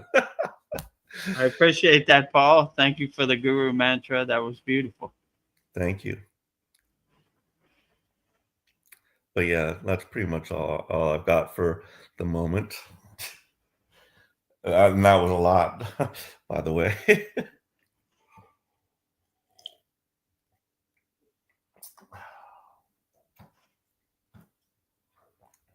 Veronica, you there? I think you're muted, Veronica. I muted myself because I was coughing. Oh, okay. Yeah, no problem. Anya had to leave, but before she left, she said that we love you, Paul. We love you so much. And then Darren, Zane says, oh, we are empaths and we understand each other. I also downloaded the last session. And then that was from Zane. And then Darren says, Dr. Zane is sending you a prescription of love, Paul. Thank you. Outstanding. And Sandy says, yeah. Sandy says, all our personal struggles have brought us to this very moment. We are here to break the matrix with truth and love. Yeah, I agree with you. It's no coincidence that all like-minded individuals have come together to rising tides lift all boats, So we don't leave no yogi or yogini behind. We don't judge anybody. We like to have a platform where everybody can get off their chest whatever they're going through in the present moment. And I know being on the spiritual path is hard because most of the people in the world don't understand it. They look at it as like woo woo mystical things, but we like to have a platform where like minded individuals on the spiritual path can all come together, and no concept is foreign to us. We talk about aliens, everything there is under the sun. You know, we're open to all perspectives. So it's good to have an open mind and accept everybody wholeheartedly with no judgment, you know? So I'm glad our platform, our live stream has come to that, you know, been the vehicle for so many people to overcome whatever they're going through. And Starseed Anya says, "Me too. Let's send Paul so much love." Yeah, so we're transmuting all unconditional love to you, Paul. You know, whatever you're going through, rising tides lift all boats. Sending you healing energy, protection energy, loving energy, unconditionally. Yes. Well, And then literally, I know I'm protected, and like nothing really bad ever happens to me, and everything's like really going great. But there's just a deep undercurrent of anxiety, of having the rug pulled out from under you because all the stuff that's happened as in your childhood, just like all the horrible shit some people experience, but yeah, everything's like good now, but nevertheless, there's some kind of fear, that I cannot escape. I'll try to use my tools, but I don't know. I mean, I will also let you guys in on something. So I have like been like microdosing some mushrooms, and so they have proven it in like with some psychologists and stuff, and they say it's really good. And I do like literally like I'm terrified of it. I'm like, because of what happened to me as a child, I'm like, I don't even want to do this. And I didn't even seek out these mushrooms. They like found me, but I put them on my altar and I say, I'm doing this not just as I did it when I was a kid, just to like get high. Like I don't even want that anymore. Like it's like I'm like literally forcing myself to do it, but because I think it's like a healing thing. And anyway, these mushrooms came. I put them on my altar, and before I took it, I gave it my intentions. It's just like anything else with like the water. You send it your loving intentions. It's a medicinal plant, and I'm not doing enough to even like I don't literally, because I'm kind of scared of all these like all the weirdness, like I don't want to have a trip or anything like that. So I'm very careful, but yeah, it did affect me, and I do think it's kind of helping my vision, and there's some beneficial effects to it, I do believe, but I'm just I'm not going overboard with it. But well, actually, it was the Soul Talks day that I took it, and I had already. It took about 3 hours for me to like normalize, but nothing like super intense. But I definitely I was outside just looking at the beauty of nature, and I could just see this like giant tree. It's like it seems like it's alive, like the wind is blowing it, and I know it's just the wind, but it's like seems like the tree is like just doing it itself, and like I could just see how it was like enjoying the breeze and the sun on itself. And I was asking it because one of my big issues is just um, restlessness. Yeah, like I'm restless. I'm like hard for me to just sit out there and just like enjoy whatever without just wanting to do and like strive and just like all that kind of stuff and just like what's next, what's next, what's next. It's very hard to like release that, but so yeah, I think it's also helping with that, but yeah, it was interesting. And I took a meditative bath. I listened some of my. I was restless, and I was kind of freaking out, and I just said, let me just take a bath, warm bath, and put on some relaxing music, and that did the trick. But yeah, I don't know. Well, Paul, you are loved. Like Starseed, Anya, Sandy, Dream Tooth, Darren Carter, they're all sending you love. Like, Outstanding. Thank yes. you, much Vedagurudev and appreciated, and Veronica also. And Veronica and Vedagurudev are sending you love. Dream Tooth says, intention matters a lot, Paul. You True. have good coming back to you. Yes.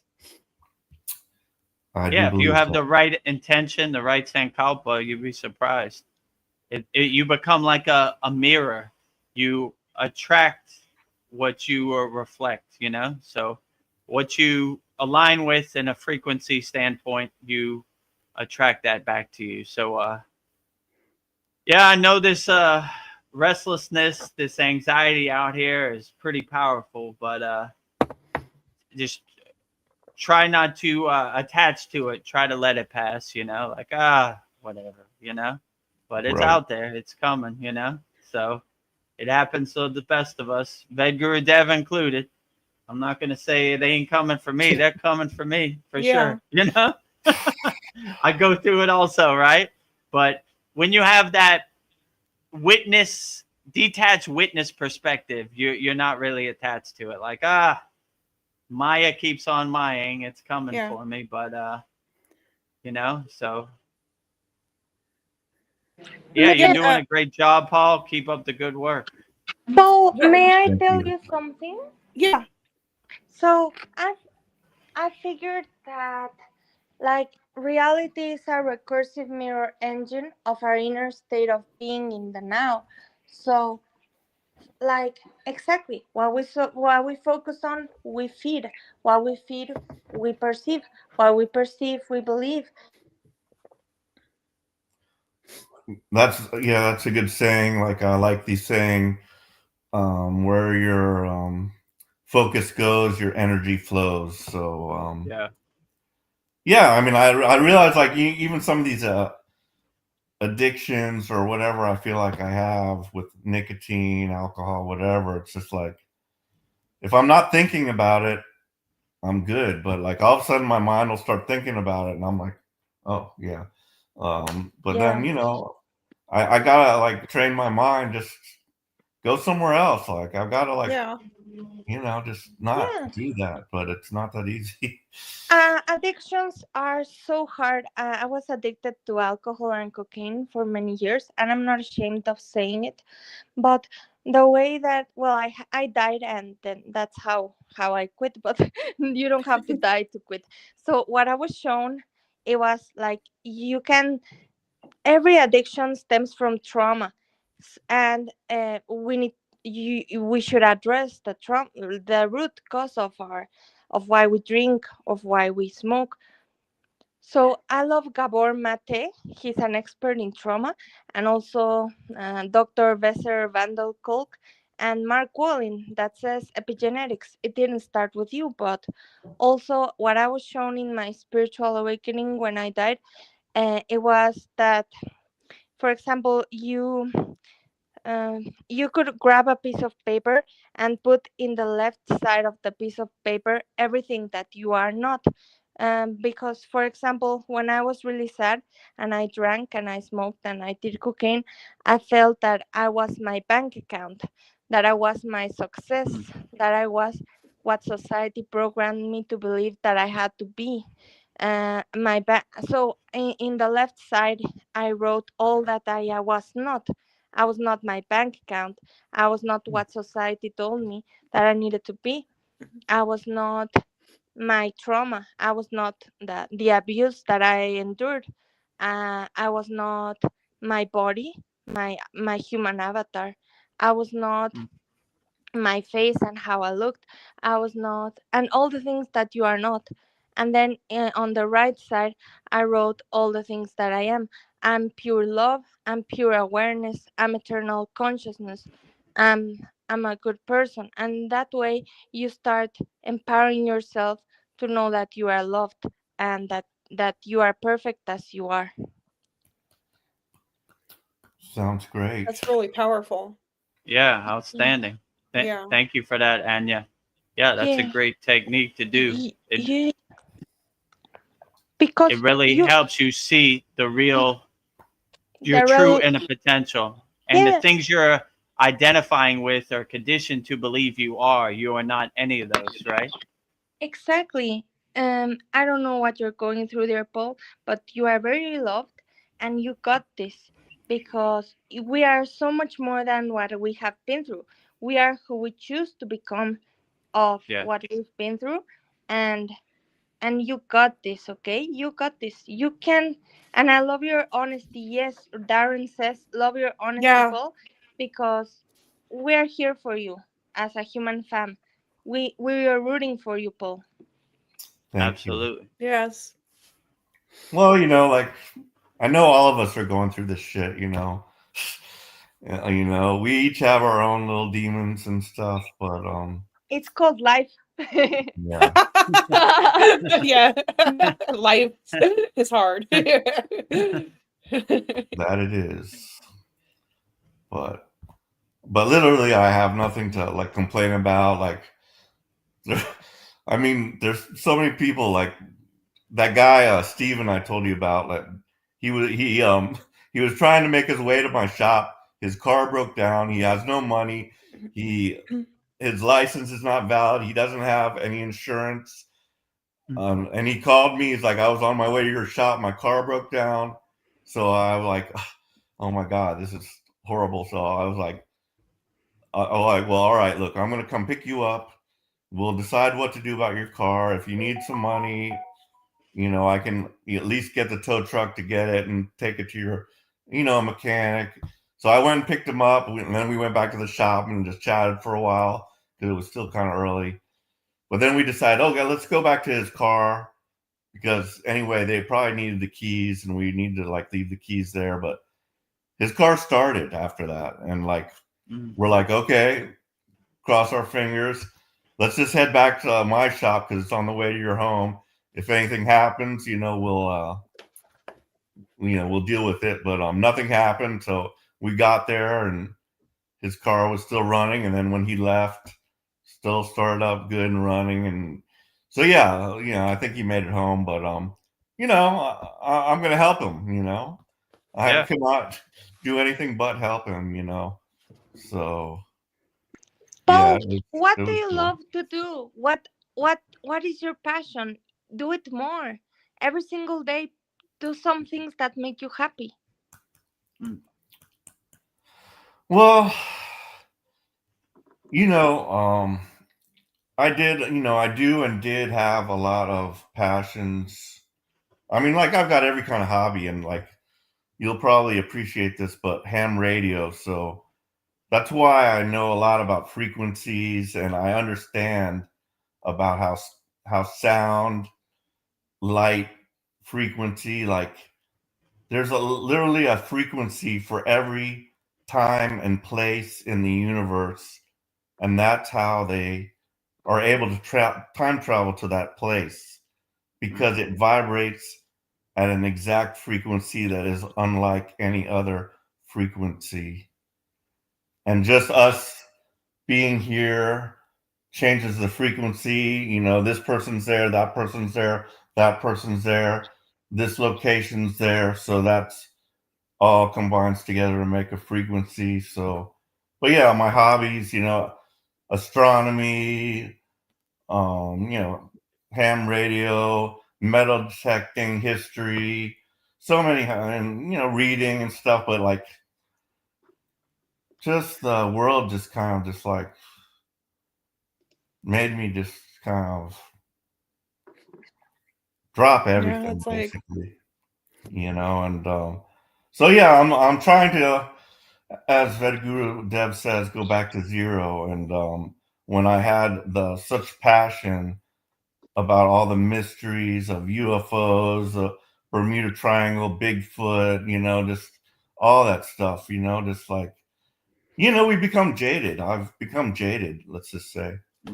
And yeah, so I think that as a species we look some. This is also something that there's a lot of talk about ascension. Well, there cannot be ascension without incension, because it's to go within. It's to go Right. within truly, because there's a lot of, spiritual ascension, but go within and you'll find all the answers. You are your greatest teacher. And also, True. like, what else? And maybe every day do at least three things that bring you utmost joy, like that you feel when you were a kid. yeah, sounds good. But yeah, little by little, like I've started reading a lot more. So that was one of my main, it's an escape, it's like, and it's like much better than TV because it's your imagination, TV is like, and just like, just watching, it's like, it takes half of the whole experience away because like when I read a book, I, conjure up all the images in my mind and like, and I totally escape from, this reality, and so yeah, reading is one of my big things. But yeah, it's hard to one thing, it's just hard to find a good book that like will capture my attention in that kind of way. But yeah, I've picked, I'm going back to reading and just trying to pick up some of my old hobbies, get back into it, and all that good stuff. well, Sandy has a lot to say to you, Paul. So she's a synchronicity, Paul. I had a dose of the psilocybin mushrooms last week. It has been a few years since I've done so last. So yes. She says I highly recommend the Golden Teacher's Variety for anyone who partakes. And then she says listening to sound baths using crystal bowls and Tibetan bowls specifically for the lower chakras and also the heart chakra can really help with releasing trauma signatures that continue to reside. That's great advice. Well, it kind of made me laugh about the name of the shroom because the one that I was told I was given, the name like kind of cracked me up because it was called albino penis envy. So that just kind of cracked me up, but I was like, what? Who comes up with these It's names? just like, but like I was told that was like a very like powerful type of mushroom, but the name just kind of like cracked me up. I'm like, what am I Where feeling do they here? get these names? I don't know. Yeah, where Yeah. they come up with this stuff? Dear Paul, also you know a lot about sound and frequency. So I use subliminals all night for wealth programming. But for example, check subliminal for alcohol and then quit drinking alcohol, subliminal hypnosis, or healing frequency for addictions. Because I was there, it's super hard to stop drinking alcohol. I started at 13, and stopped at 33. That's a long time. So I Yeah. know what you're going through. So check, stop drinking alcohol forever. Like these things work because there's sound and frequencies. Anyway. I'll definitely check it out. But yeah, I was an early adopter of alcohol and everything, and yeah, it's just became an easy go-to like, just make me feel better. It's just like it, cancels out anxiety, and then you're just like, better, let's just say. But then later it wears off, and you want it to keep going, so you'll just keep drinking, and so it becomes a problem. But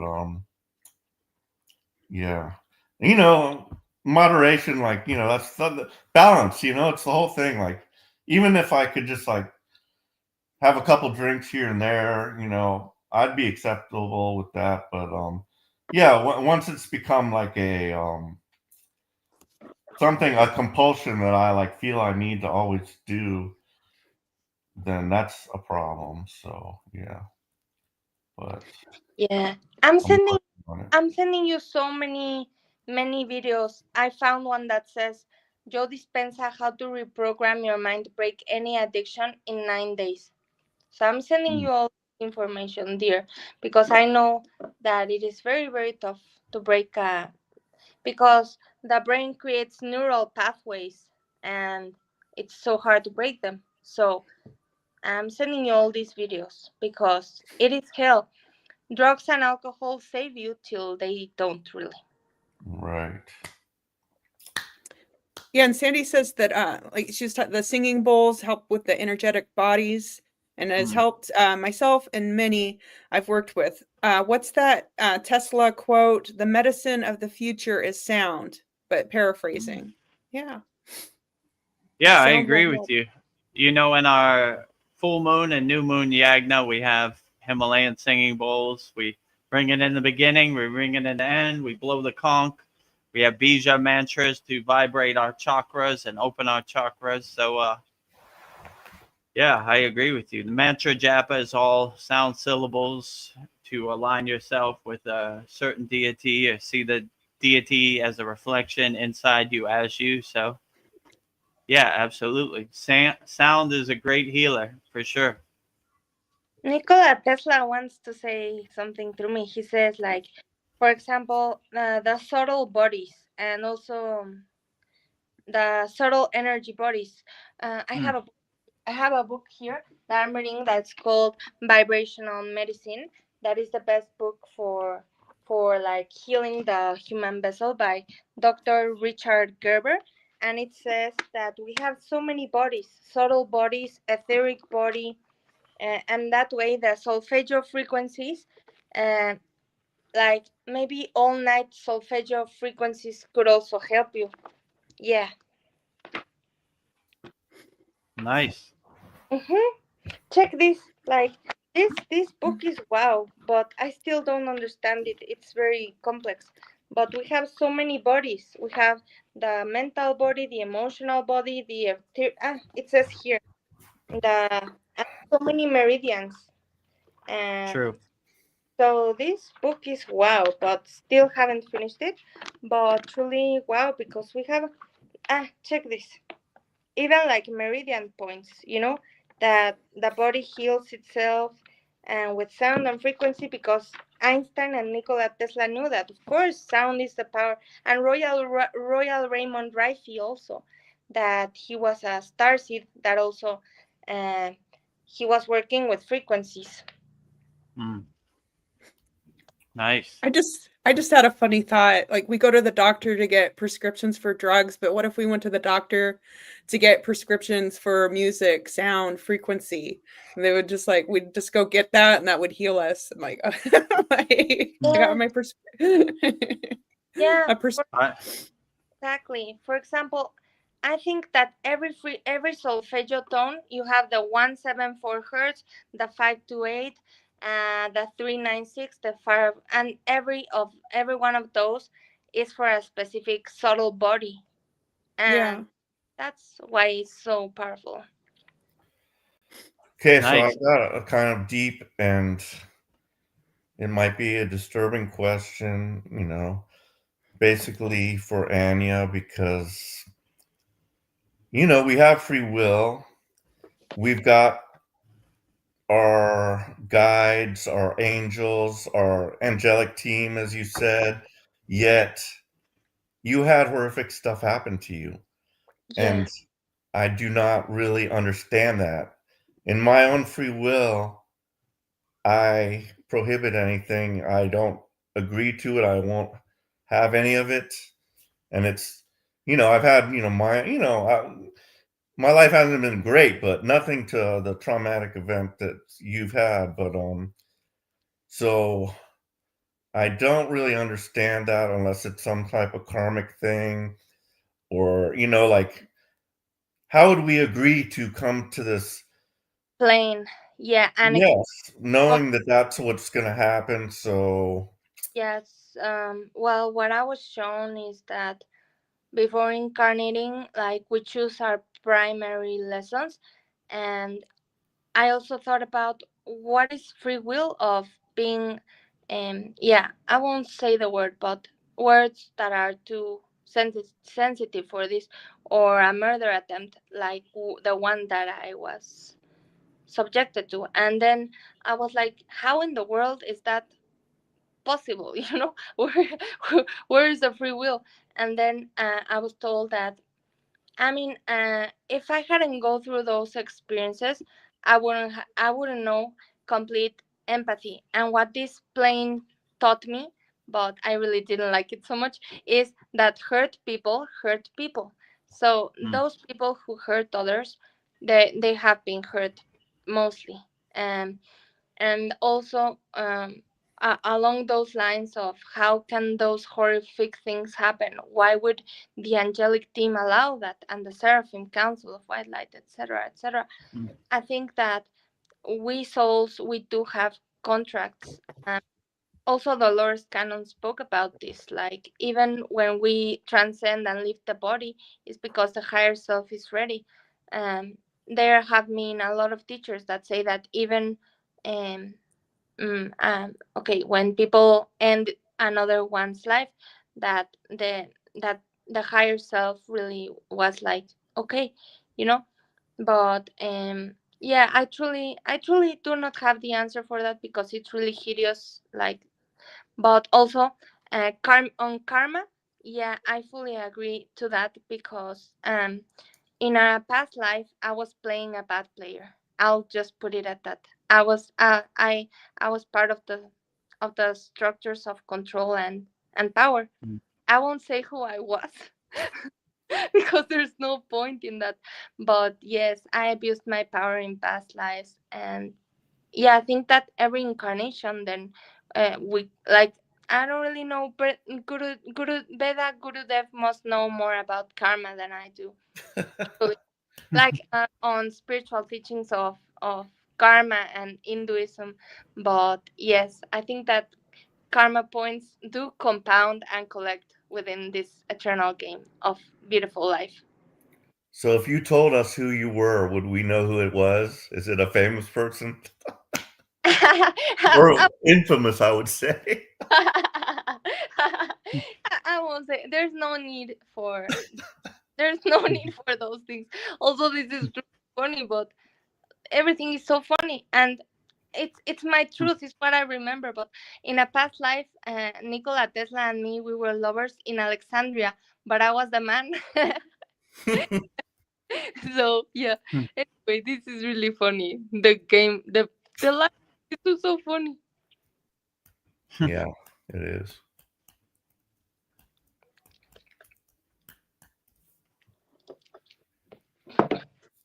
But Gurudev, what about karma? What do you think about karma, Gurudev? I mean, karma. I mean, in my daily life, I don't really think about karma too much. I just do my inner work and let it happen the way it happens. So in yoga, we have different techniques to realize who we were in past lives, and I used to try to do that. But then I come to the realization, right?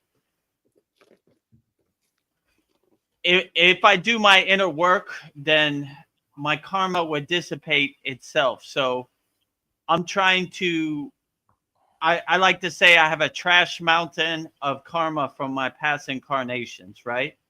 So maybe in different incarnations, I wasn't the best of person, but now I'm trying to burn that karma. And the best way I see to burn that karma is doing my sadhana, doing my yogic practice, loving people, helping people, So I'm not trying to create new karma, because that would be more karma that would stack on top of my trash mountain. And if I don't create new karma, then there is no future karma, because I'm not creating that either. So I'm just basically, whatever happened, it's water under the bridge, it's clouds passing in the sky. I live anchored and fixed in the present moment, and I just try to be the best person I can. And Yeah. karma kind of burns itself off, you know? Like, Yeah. if I have to go before, let's say, the council of elders, right? And they say, Vedagurudev, when you were 10 years old, you ate a cheeseburger. Yeah, but that's water under the bridge. Turn the page. You know what I'm saying? Like, it doesn't matter. You know, I've Maybe, learned from my maybe, mistakes. I'm a better person. maybe karma only if we believe it exists, because also also Darius J. Wright, who's a master out of body astral projector, he said no, karma doesn't exist, and I prefer that. Yeah, me too. Like, if a tree falls in the woods and I didn't hear it, did it really fall? That's kind of my perspective on karma. I don't really think about it. I do my inner work, and whatever karma does, it doesn't really exist too much in my universe, you know? I don't really think about it. I try to be the best person I could be, and you know, I don't know. Karma doesn't really exist in my vocabulary. Like, who? No. Who is karma? You know? I don't know it. I prefer it that way too. You know, Yeah. Edgar Casey was a wow prophet, and he wrote many books on karma. And then I don't know, but what if in this incarnation also we are placed with family members that Mm. that that we have like this dissonance with, to learn to love them and to forgive them, and to, you know, what if I don't really know anything? I really don't know anything. Yeah. Well, I've got a family member just like that, you know. that was that was a definite trial for, and still is. But yeah, and I have a hard time believing that sweet little Anya was a bad actor in a past life any more than I could believe Veronica had been, or Vedagurudev. No, you never know. I'm sure. Up until a couple years ago, I treated my body like an amusement park. I wasn't the best actor. Let's be honest, you know. But Yeah. if I could do it, anybody could do it. I basically saw it. That wasn't the way. That road leads to nowhere, and I pivoted. I changed course. I got initiated into Kriya Yoga, and I started. All right, let's see where this would take me, and it's been a great ride. So if I could do it, anybody could do it. You know, all you got to do is make the intention to do it. Like, all right, today I'm gonna plant this tree. I'm not gonna wait till next year. I'm not gonna wait till tomorrow. Today is the day, and make that intention, and just put one foot in front of the other, and see where it takes you. You know, it's Yeah. a great adventure. Yeah, and and also, Paul, you said you don't imagine me or Vera or being, but in this incarnation, I also did hideous things, and I Mm, forgave myself. It's about yeah, forgiving yourself, and and shadow integration, like Carl Jung said, like I forgive myself fully for the true. things when I drank and when I was not myself really, because that was never me when I did those things. Um, well, it was me, but something when it is said that when you drink, it lowers your auric field, and then Mm, that's why a lot of people that we did, like we hurt our families or so, if we drank, then we lost control and we were not really ourselves. And then the next day, people are like, "That was not you," and I agree Yeah. with. I have a thought I'd like to share. I was thinking like love really is everything, and like somebody who does horrible things, maybe like Hitler, and when they transition this world and they find that God forgives them. Like I imagine if I was Hitler and God still loves me and God forgives me, my next life I would want to do better. Like forgiveness really is everything. Like you everything horrible I did, you still love me. I just think like love and forgiveness are so powerful. So maybe who knows what Hitler ended up doing in his next life, but it's probably a hard life, and he's working off. Maybe he is working off that karma because he can feel everything he did. But I don't know. When I've done bad things and people have forgiven me, it's like, oh, I got to do better. So yeah, I think love is everything. So, like Jesus Yeah. said, Go ahead. I just wanted to say, like Jesus, he said, forgive he said, forgive the people who hurt him. He said, Father, they for they do not know what they are doing. He just said, Father, forgive them. Yeah. I mean, you saw what they did to Jesus, and if he could forgive them for that, then you could forgive anybody for anything, you know? Yeah. So, yeah, I mean, I always like to say, if I could do it, anybody could do it. I treated my body like an amusement park. I did a bunch of stuff I wasn't proud of before I got on the spiritual path. But tomorrow is a new day. Yeah. You just wipe the slate clean and you be better. I make it a practice of before I go to bed looking in the mirror and do I like who I'm seeing looking back at me? And I self-observe myself. Okay, there's something I could do better, but every day is a test as a yogi, and every day is an opportunity to get better. So, yeah, I would just say start walking the right direction and the right path, and you'd be surprised how far it would take you. So, if I could do it, anybody out there could do it. You know, I know that sounds like a good affirmation or a mantra, but it's true. You know, I wasn't the best of person before I got on the spiritual path, you know, but I pivoted, I changed course, I changed directions, and I saw that's not the way. Hurting people, being violent to people, cheating people, scamming people, stealing from people, hurting people, that's not the way, you know, and not the way. So hopefully everybody can wake up, you know, Yeah. and Yeah. loving people is the way, you know.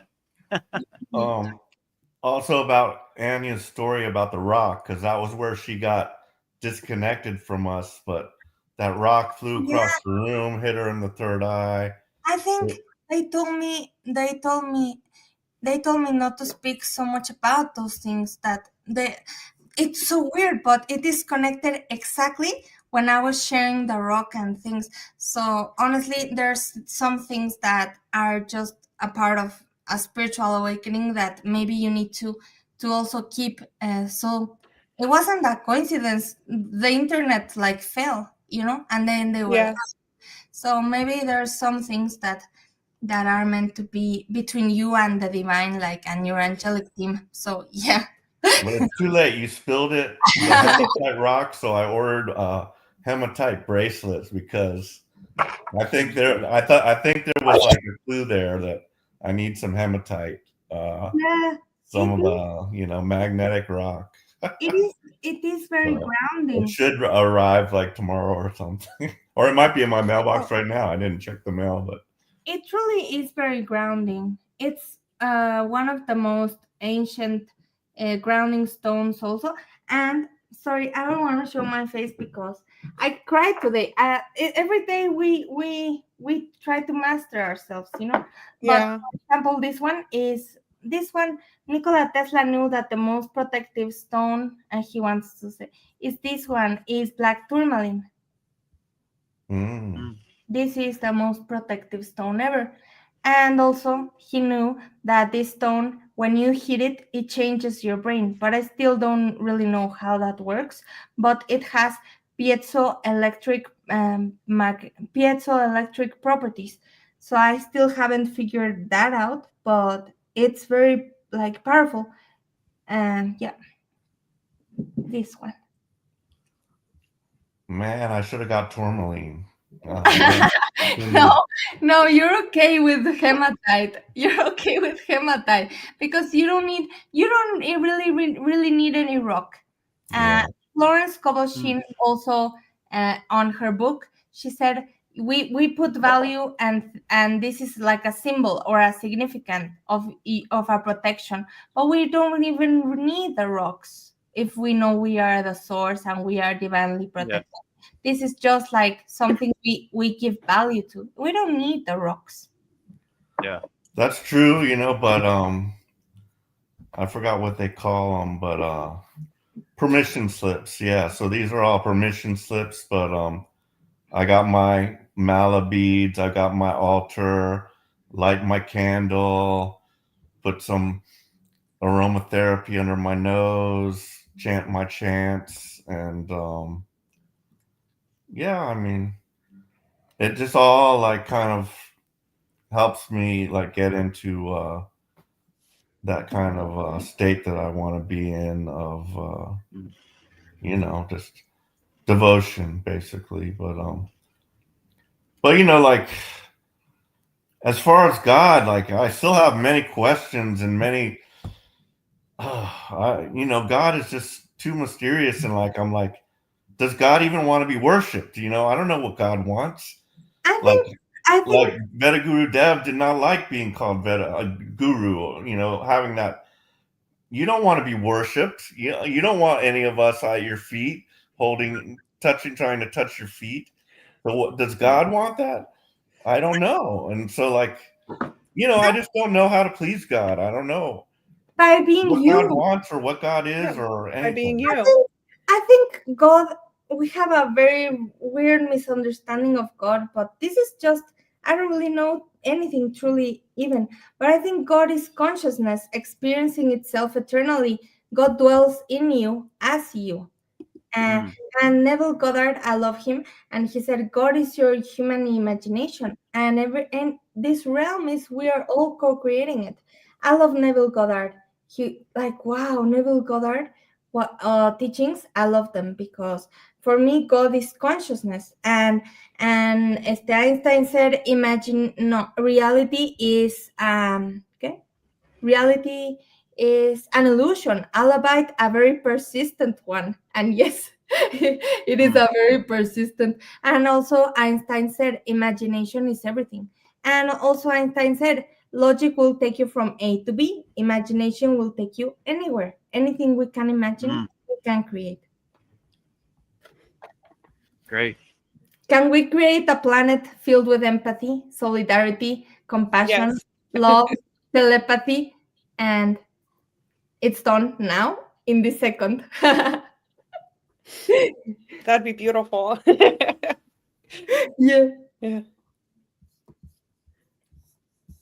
Well, Yeah, I always say a God defined is a God confined. Like God is above, beyond my comprehension, above my pay grade. I don't want to put God in a box. It's too infinite. It's too vast. It's too Yeah. eternal to even put a Yeah. name or a word to such Yeah. a vast, no beginning and no end source of energy. So I agree. What a beautiful, humble way of putting it. We know nothing, but for example, consciousness can never be fully classified. It cannot be classified, even if scientists try to classify the whole nature of reality in one paper. It can never be fully classified, fully known, but fully experienced, just experienced, I think. That's the unified yeah. field theory, the theory of everything. That's what Yeah. what the scientists do want to prove. But I think they will never be able to. For example, I wrote up, well, not me, it was Tesla. I blame everything on Tesla because he's the one who sends me everything. But for example, gravitation and space-time theories, they could try to understand how reality bends, like space-time curvature, and quantum physics, how reality oscillates, and simulation theory, how reality computes. But I think that we're missing one key ingredient. So it's love. It's the glue that why we exist is love. As cheesy as that sounds, is like the missing ontological constant of creation. Is the beginning, the middle, the end of why we are here. We are all born from our parents having sexual intimacy, and when I died, I felt love. So it is, we exist through love, for love, by love, within love, and love is the only thing. Well put, Henry.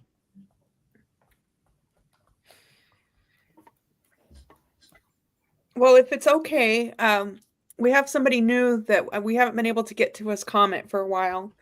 So Okay, great. he says, sure, Yukteswar says, oh, his name is Ryan T. Shaw, drums and tabala.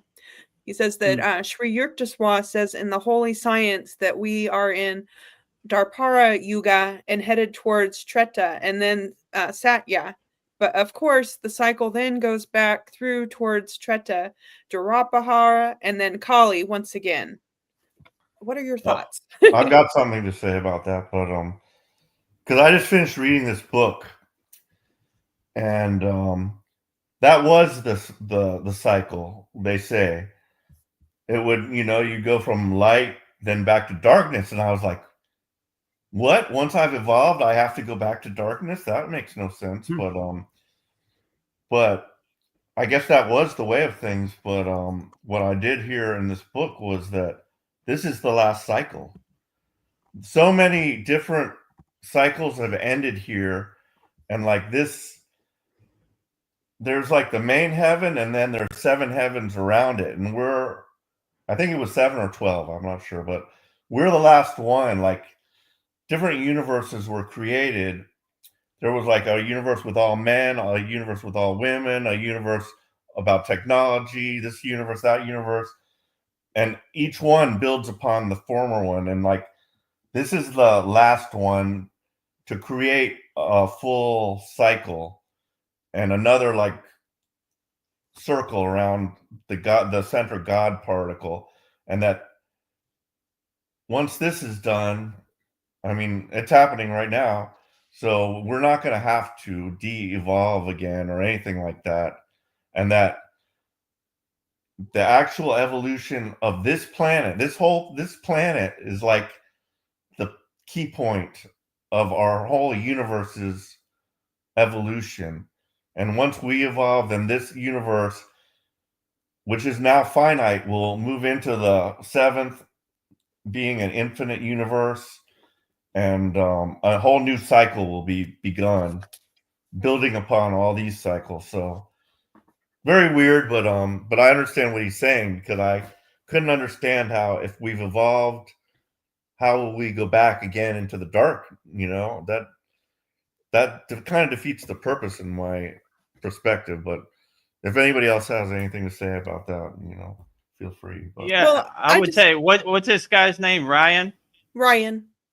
Yeah, I would say Ryan. First of all, Yukteswar, greatest Kriya yogis to ever live, Yogananda's guru, comes from a great lineage, Lahiri Messiah, So I would just say, to make a long story short, you're with all these yugas and all this talk, you could really explode your head by overthinking about it. Like, well, this guy said that, or that guy said that. I would just say, like I said earlier, become an unshakable mountain. Regardless of what the yuga is, you can't control it. All you can control is your inner energy. So make your inner energy so untouched that regardless of the yuga, you're unshakable, right? I like when they say in the Vedic text, even if it's the end of the world, make your samadhi so untouched that you're unaffected by the end of the world. You're unshaken by the end of the world. So like I said before, how much it rains, unshakable mountain. How much it snows, unshakable mountain. How much it is sunny, unshakable mountain. How much wind, unshakable mountain. So regardless of what the yuga is, you can't control it. So I wouldn't get attached to it. I'd become the detached witness. Like, whatever the yuga, my energy is so pure and so connected that it doesn't affect me at all, right? I control what I can control, and however the season changed, however the year changed, or however the yuga happens, it has no meaning to me. I'm still going to be let my inner divinity shine as bright as it can. And, let my soul be my North Star. So no matter how much darkness it is, I don't need light because I carry my own inner divinity to the party. I become my own North Star. I become my own guiding light. So, it's dark outside. It must be Kali Yuga, still a lighthouse. It must be Sat Yuga, still a lighthouse. So you just carry that regardless of what this crazy Maya delusional world brings to you. You always let your soul be your North Star. So I would say that's the easiest way, because you could really get wrapped up in the stories and the Vedic scripture and the different things that different people say on the internet. I would just be the best person you could be every day, and go in the bathroom and look in the mirror and be proud of who's looking back at you. And then you can never go wrong. And you start to have this detached witness perspective of, you start to laugh at the world like the joke it is. Like, Kali Yuga, joke. Sat Yuga, joke. Donald Trump president, joke, joke, joke, joke. You start creating distance and separation between you and the Maya delusional world. You start looking at the Maya delusional world like an audience member and looking at the movie screen. Oh, I've seen this movie before. Kali Yuga, Oh, I guess I'm going to have to go through darkness today. Don't worry.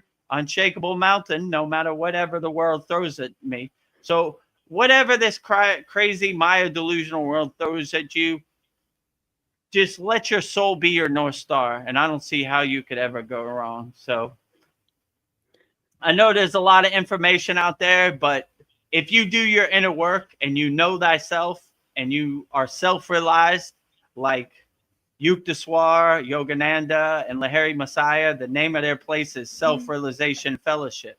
When you know thyself, regardless of what this crazy Maya delusional world shows at you, you already know yourself. So you can't go wrong with letting your soul be your North Star, I would definitely say. So regardless of the yuga, regardless of what other people say, just be the best person you could be. Help as many people as you can. Love as many people as you can. I don't see how you can ever go wrong. So I had never heard about yugas before the Kriya Yoga school. I don't know, for those of us that don't really know what yugas are they just like different lifespans? Like when people say we're in the age of Aquarius, what is a yuga? Yeah, they're different cycles that the world go through, Like they say we're going through Kali Yuga, which is a yuga of darkness. We're going through Sat Yuga, which is a cycle of truth, So, I mean, you could really, how could I say, explode your head with this information, or Yes. I choose to do my sadhana wholeheartedly, my yogic practices, and whatever this world throws at me, I have the tools in my pocket. I have the tools in my toolbox to, okay, it's this yuga. Let me go in my toolbox. I got a technique for this yuga, So you start looking for the opportunities to break out your kriyas and your tools to help you overcome whatever this Maya delusional world throws at you. And it is definitely going to throw stuff at you for sure. I'm no exception, right? It throws it at me too. The only difference between me and Lahiri Messiah, Yukteswar, Yogananda is that I have the tools that have been crafted over thousands of years to help me overcome whatever this Maya delusional world throws at me. So I choose the path of more, I don't know, whatever yuga it is, it doesn't really matter because I have the tools to help me overcome any yuga. So that's the way I choose to handle it, I would say, but everybody's different, I can explain it more like what Vedagurudev says is good, and I'm like coming more and more to that belief that I just need to not worry about all this shit. But you can look at it like our Earth circles around the sun 300. It takes 365 days, and we have a winter and a summer. So in winter, we're furthest away from the sun, so that equates to the age of darkness. And then Mm. summer, we're closer to the sun, and that is when we get the age of light. But it's much bigger than that because our sun now revolves around another star. They say it's either Alcyone or Sirius. So our solar system rather, is rotating around that. Then around that whole group is rotating around the center of our galaxy. Then we have our galaxy, which is rotating around the center of the universe. And that's the biggest cycle. That's like 230 million years. But one of those cycles is like, I can't remember exactly how many years, but that's the one they kind of broke down into yugas and stuff. But yeah, it's just when we're closest to the center of the galaxy, the grand central sun, that's like all the photons are hitting Earth super strong, and it's like changing our DNA, and it's bringing on the light basically. But Oh, okay. yeah, so Yeah. Yeah, I choose to have the perspective of Captain Dan and Forrest Gump. I'm in the storm, and whatever the yuga is, I'm on the mast. Like, that's the best you got? Come on. That's light work. That's kindergarten. Yuga, what? Whatever yuga it is, give it to me, right? So I take it on the chin. I take it wholeheartedly. Whatever yuga, I wake up and say, well, let's get to work, What do we got today, Baba G? How are you going to surprise me? Well, today is this yuga. Okay, well, nothing changed. Do my work and keep going. One foot in front of the other. However tall that mountain is, I'm going to overcome it with a big smile on my face. Okay, whatever yuga you throw at me, let's get to work, Yeah. I got the tools to help me overcome whatever this crazy Maya delusional world throws at me. So whatever you call it, whatever happens, let's get to work. That's what I would say. But the thing that always has helped me be an unshakable mountain, no matter what it happens, right? So now, how much wind? Unshakable mountain. How much snow? Unshakable mountain. How much sun? Unshakable mountain. How much rain? Unshakable mountain. So you look for, when you start to have a right awareness in Kriya Yoga, you look for the opportunity. Oh, cool. Now I got an opportunity to go in my pocket and break out this Kriya. I was wondering when I was going to use this. Today I'm going to use it, So whatever this crazy Maya delusional world throws at you, looking for the opportunity to use your Kriyas and use your techniques to help you overcome whatever you want. Well, Anya says, I love this. And Fitzguru says, yes, Ryan, they all say something different. That guru is so confusing. I agree. I agree with you. If you really start going down the rabbit hole, your head's going to explode, right? This guy says one thing. This guy says another thing. This guy says another thing.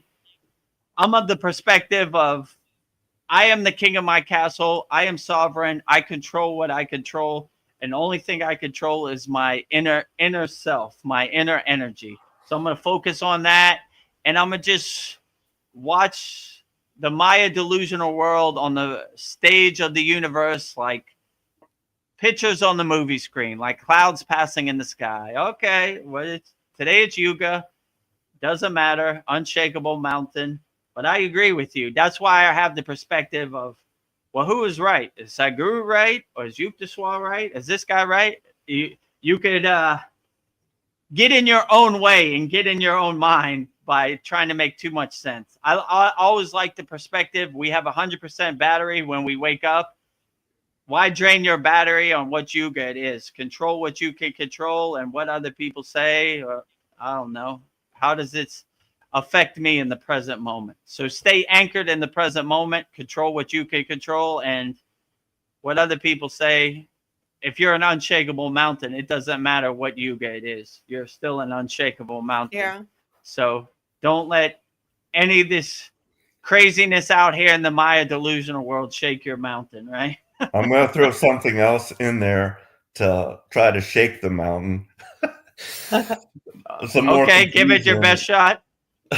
Some more confusion regarding this book that I read, because like what I just said, like, yeah, no more ages of darkness. This is the final war between good and evil in this universe, which will then ascend, and all the universes will be complete and a new cycle will begin. But what I did here, this is crazy, but there's an evil AI that created a phantom universe, and all the evil that's on this planet right now knows they're defeated.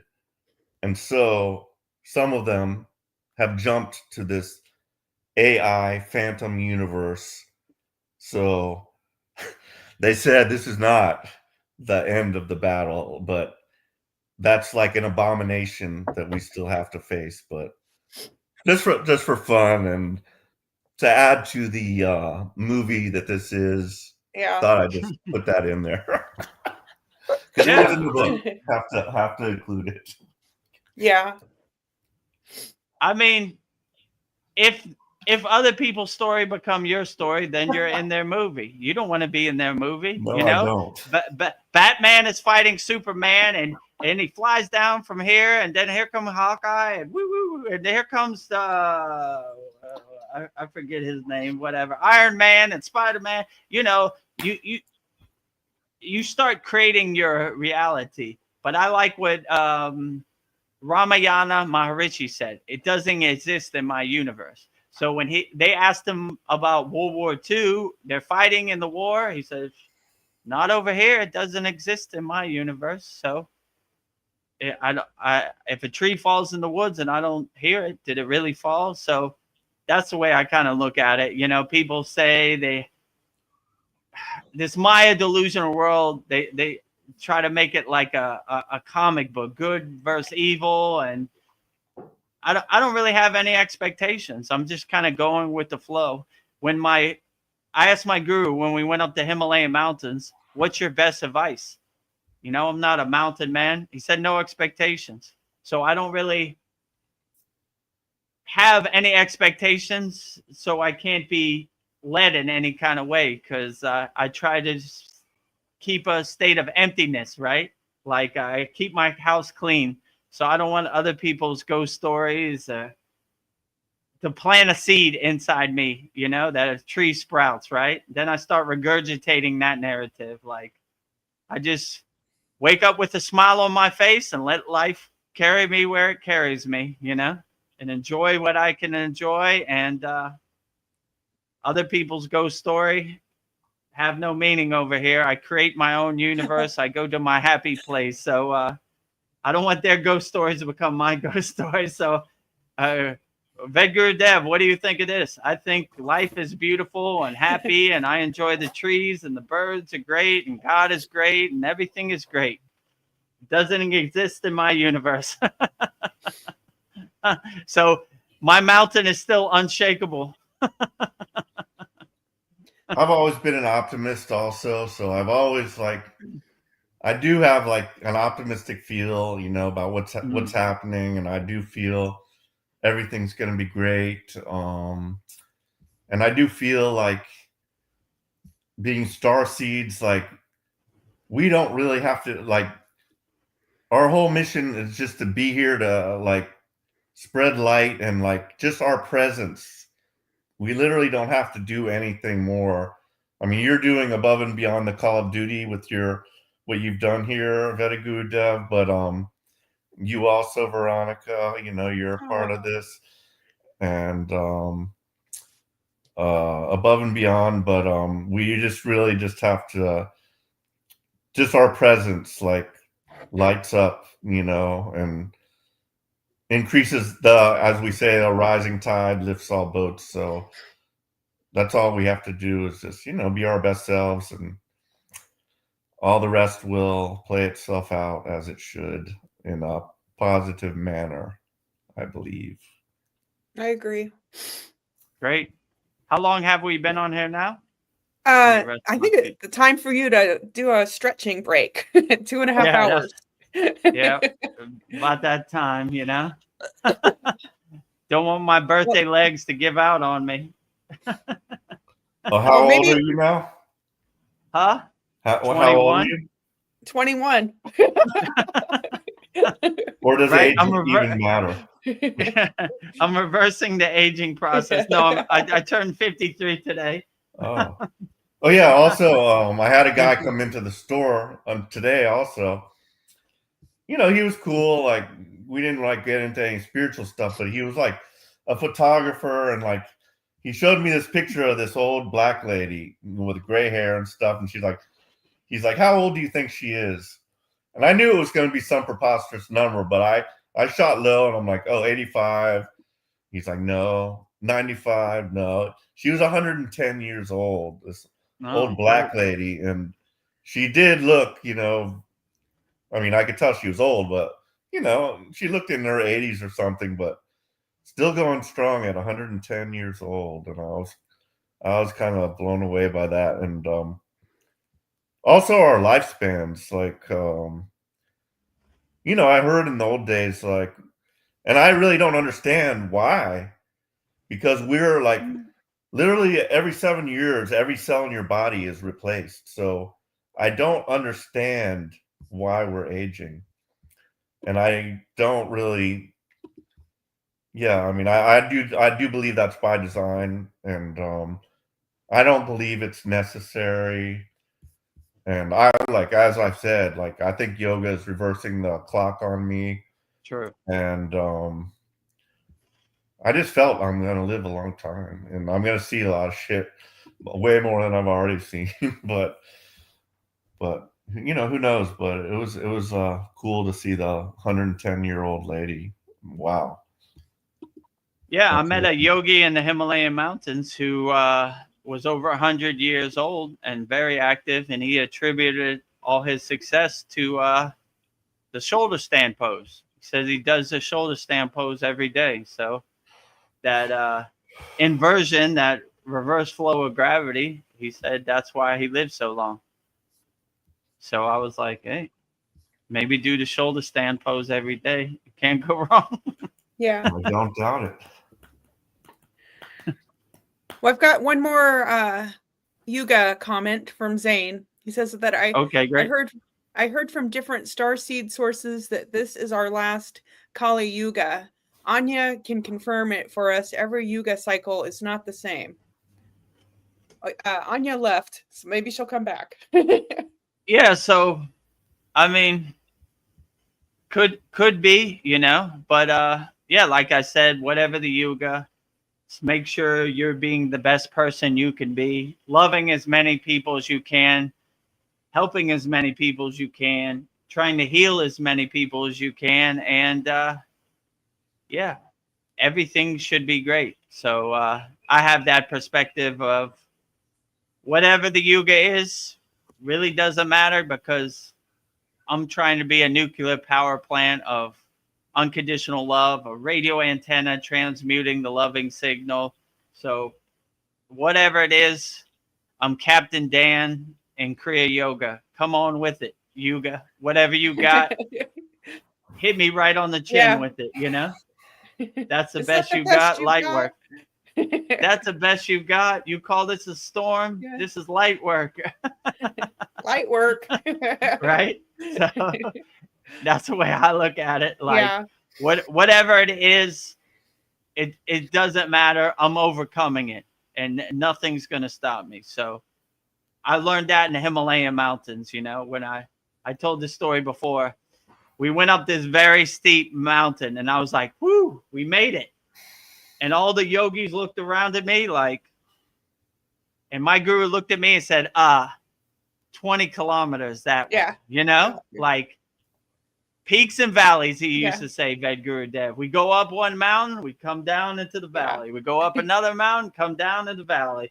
This life becomes a roller coaster. It goes up, it goes down, it goes to the left, it goes to the right. It's jerking you, it's pulling you in all directions.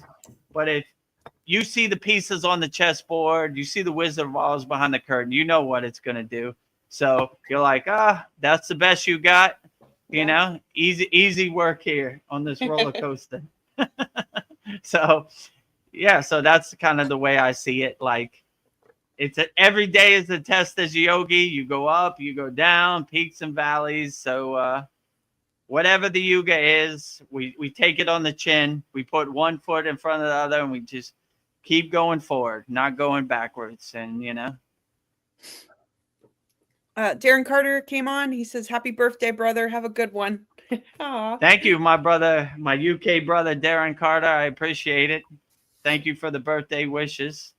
All the best to you and your family in the UK. Appreciate you always, my brother, Darren Carter.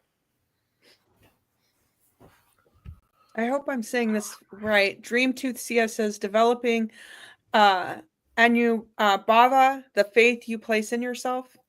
Does that sound familiar?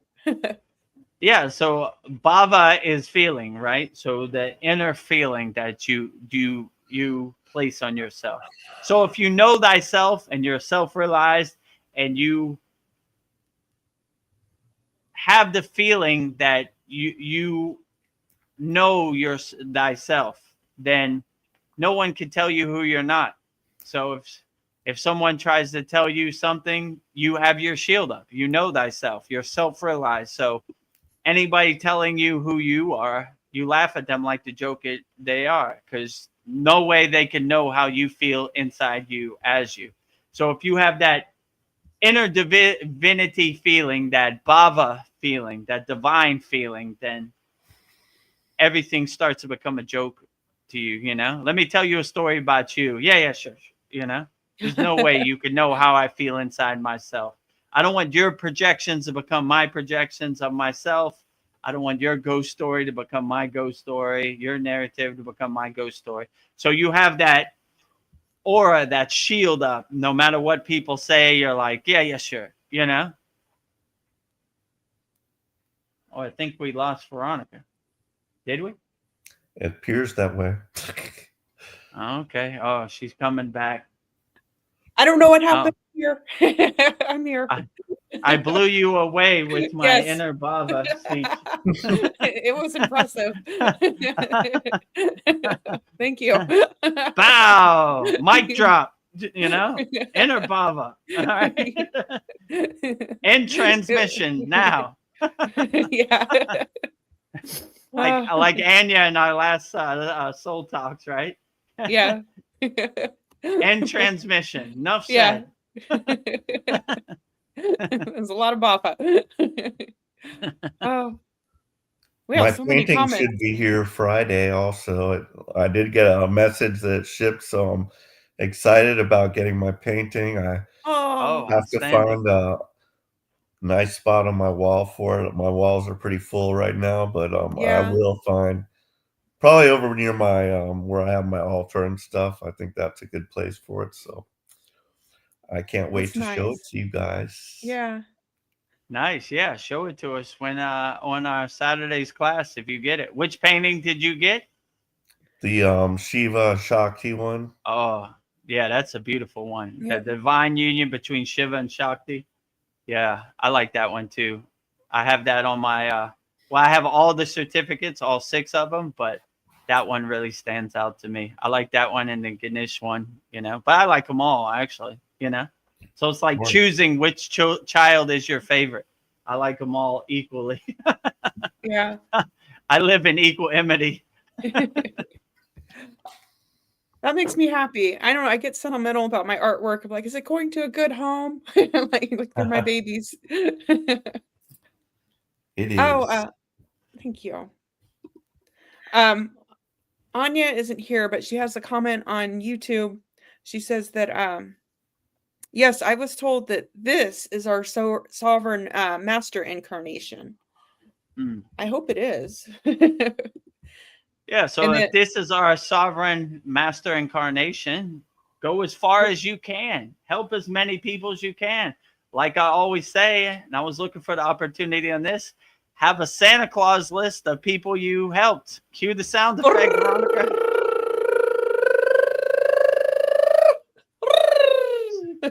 So if you ascend and there is a council of elders, I doubt they're going to ask you how much money you had in the bank or what kind of car you drove or how big your house was. Hopefully, they're going to ask you how many people did you help. Yeah. And if you pull out your Santa Claus list, they're going to be like, this guy got the message. He understood the mission. So Yeah. help as many people as you can. Love as many people as you can. The more you raise your frequency, anything it's like violence or harming or cheating or stealing almost is like junk to you. You're like, ugh, what? You know, you want me to do what to a child for money? No Oh, way. go away from me. No way. Your money's no good over here. Take your money and get out of here. You know, no way I hurt an innocent soul, no matter how much money you give me. Your paper money is this fairy dust money to me, you know. I'm ascending with a pure soul, you know. I want a untainted record, you know. Oh my God. So help as many people, do the best you can, you know. So I don't see how you could ever go wrong by doing that. And Anya, Starseed Anya said we came into Earth density to fulfill our destiny. Nicola is saying that this now density in Rumbles is destiny. He says, did I say that right? He came into Earth density. Yeah. Yeah, I would say this world is overwhelming. It is dense and it is frustrating and confusing. But if you just let it happen the way it happens and enjoy the ride, it'll make it a lot easier for you. And I also wanted to tell you, Anya, if you have a connection with Nikola Tesla, tell him we love him. He's doing great work. Thank you for all the things he's done, you know, because I make it a practice of telling all ascended masters and people that thank you for the job they're doing. What do I need? Nothing. You've done the great work. We love you here. Thank you for all your innovations and your inventions. We love you wholeheartedly here, Nikola Tesla, and keep doing the good work, you know? We appreciate you. You're always welcome here. Yeah. Don't let no one hold you down. Let your soul be your North Star. And thank you for your words of inspiration and your guiding light. We love you wholeheartedly, Nikola Tesla, you know? And I like to read people's energy, and I like his energy. Nice, you know? Yeah. Keep it coming, right? You know? One fire is a fire, two fires is a super fire. So light workers around the world unite, and let's make a super fire, you know? Hold up that white flag as high as you can. Well, I she hate says to that. say anything negative about this love fest, but again, as I had said before about certain things, Tesla's life was not idyllic.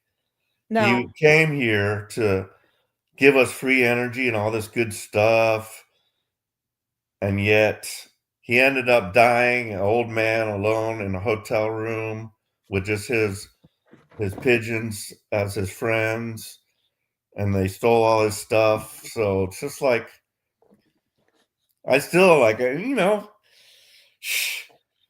it just doesn't make sense. It just doesn't. Yeah, but I would say the people who stole his stuff, what are their names? Nameless great faces. We still talk about Nikola Tesla, and we still respect the work he did. And even those the power at be try to hold him down, steal his stuff, talk bad about him. I saw something, they said he loved pigeons and he was in love with a pigeon. Who cares? He was still a great person. And I still feel his energy and his presence. And I don't care what anybody says about him. He was great. And these nameless great faces, these demons who stole from him, I feel shame for them. Forgive them, for they know not what they do. Such a great ascended master. They, you know, look what they did to Jesus or Yeshua. They put him on a cross. These are losers. These are lower frequency beings. Like, they don't matter. Nameless great faces. I still uplift and say the name of great ascended masters, you know? And regardless of what they say about them, it doesn't matter.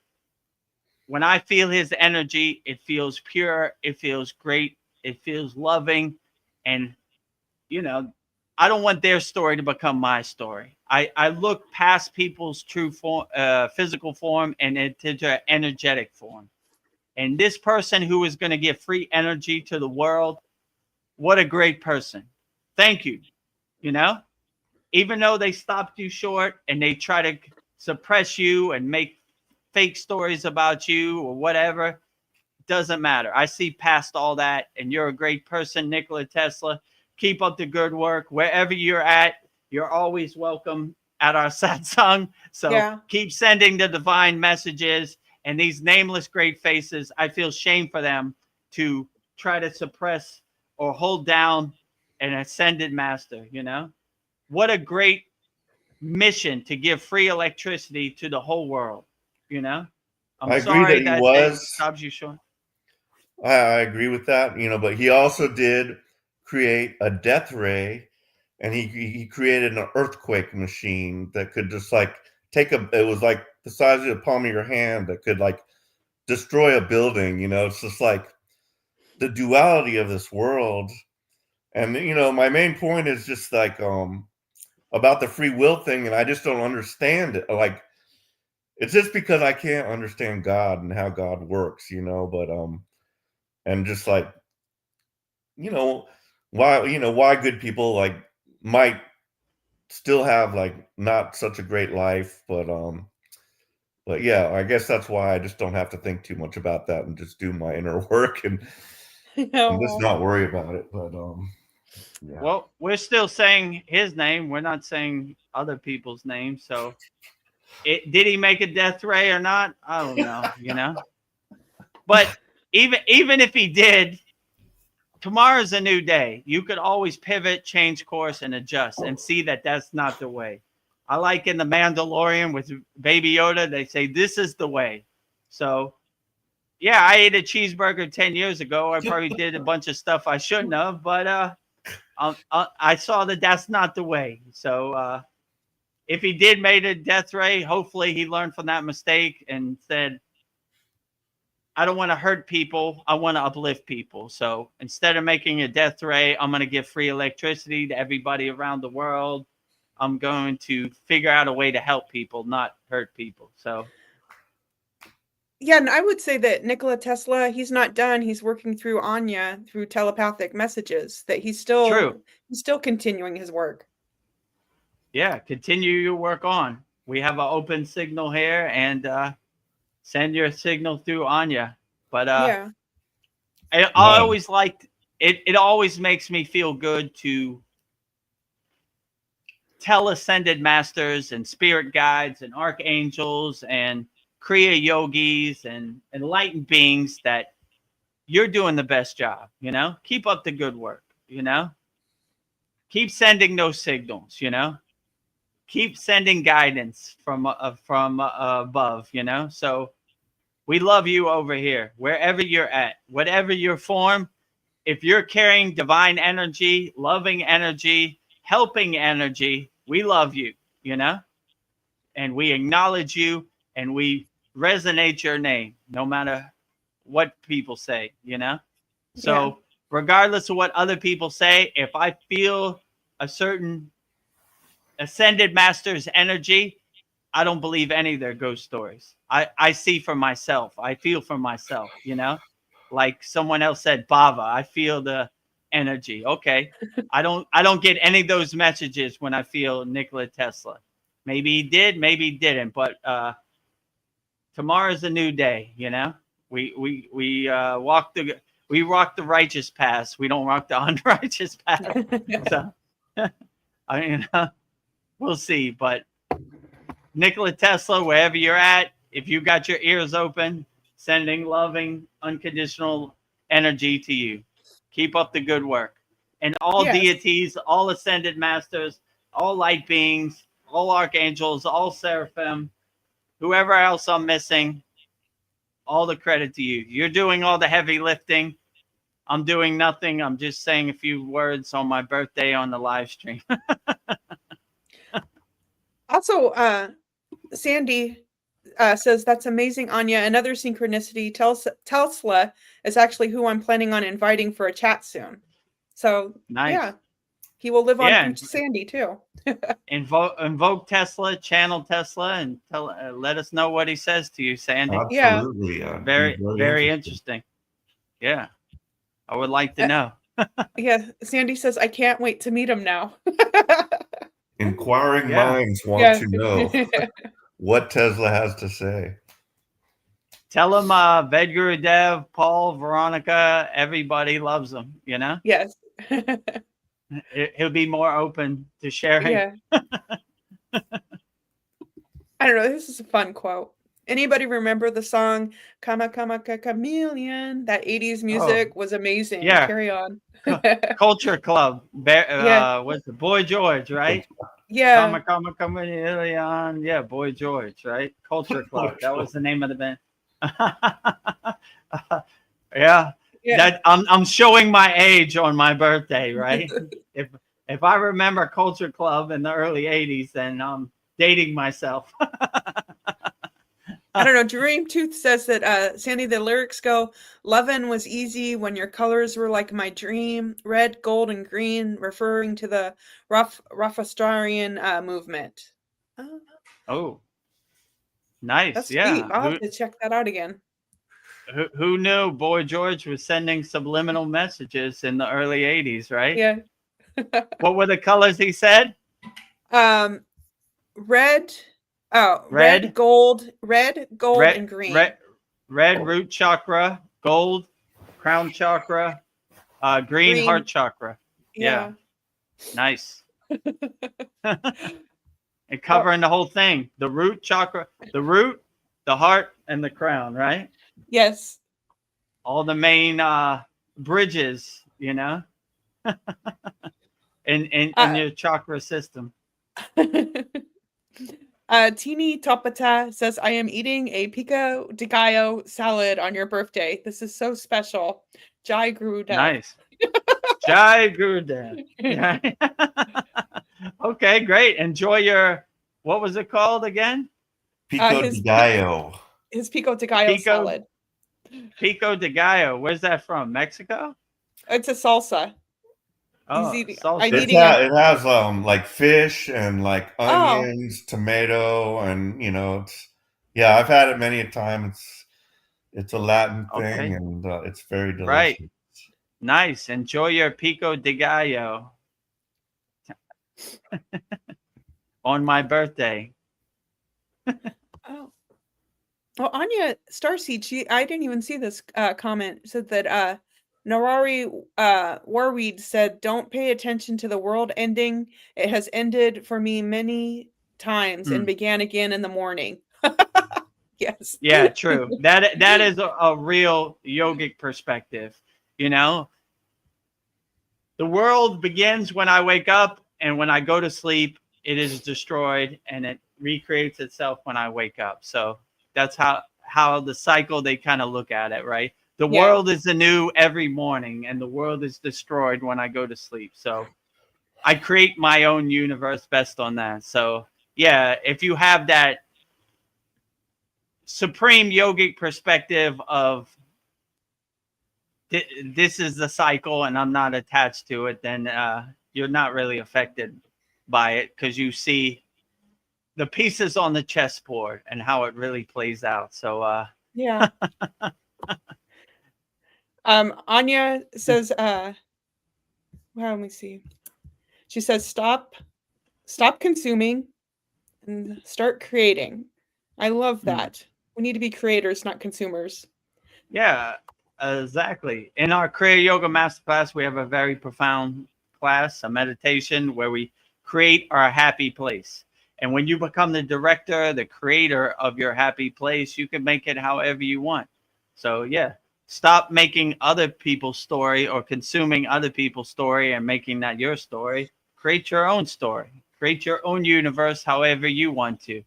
And if you want 10 million flowers, you put 10 million flowers. You want a big ocean, you make a big ocean. You want 100 million birds, birds everywhere, you know? So you make it however you want. So you become the creator. So yeah, that's a good, profound statement. Yeah. Stop consuming and start creating. Create your own happy place, create your own universe, however you want. Don't consume other people's universe and make it your universe. Create your own universe and don't consume anything, right?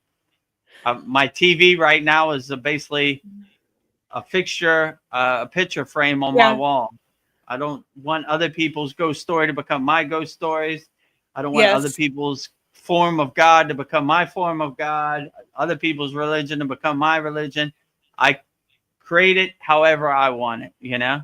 And I don't want no middlemen in between my connection to God. Yes. You know? So direct connection. So anytime somebody tells me, let me tell you a story about God or the archangels, I'm like, nah, no thanks. I got my own phone line, got my own red bad phone next to my bed, you know? Calling for help, Archangel Michael, need of assistance. Bring the seraphim and bring all the archangels. We're in trouble. I need reinforcements. Urgent. Danger, Will Rogers, danger. Hopefully I never have to make that call. I want to go through my whole life not making any calls, you know? Yes. Something I'm noticing that's really beautiful. Anya's profile picture is the yantra symbol for Babaji. It's a circle with a triangle. Really? And in the middle it says one. And then on one side of the triangle it says I am. And then the one. And then on the other side it says we are one. And then underneath it says God in one. I think that's what it is. That is very beautiful. Nice. Yeah. Interestingly, AA has a similar symbol with a triangle and a circle around it, but and it's a spiritual program also. So yeah, I did get a lot of help through them and did a lot of growing in that program. So it was great.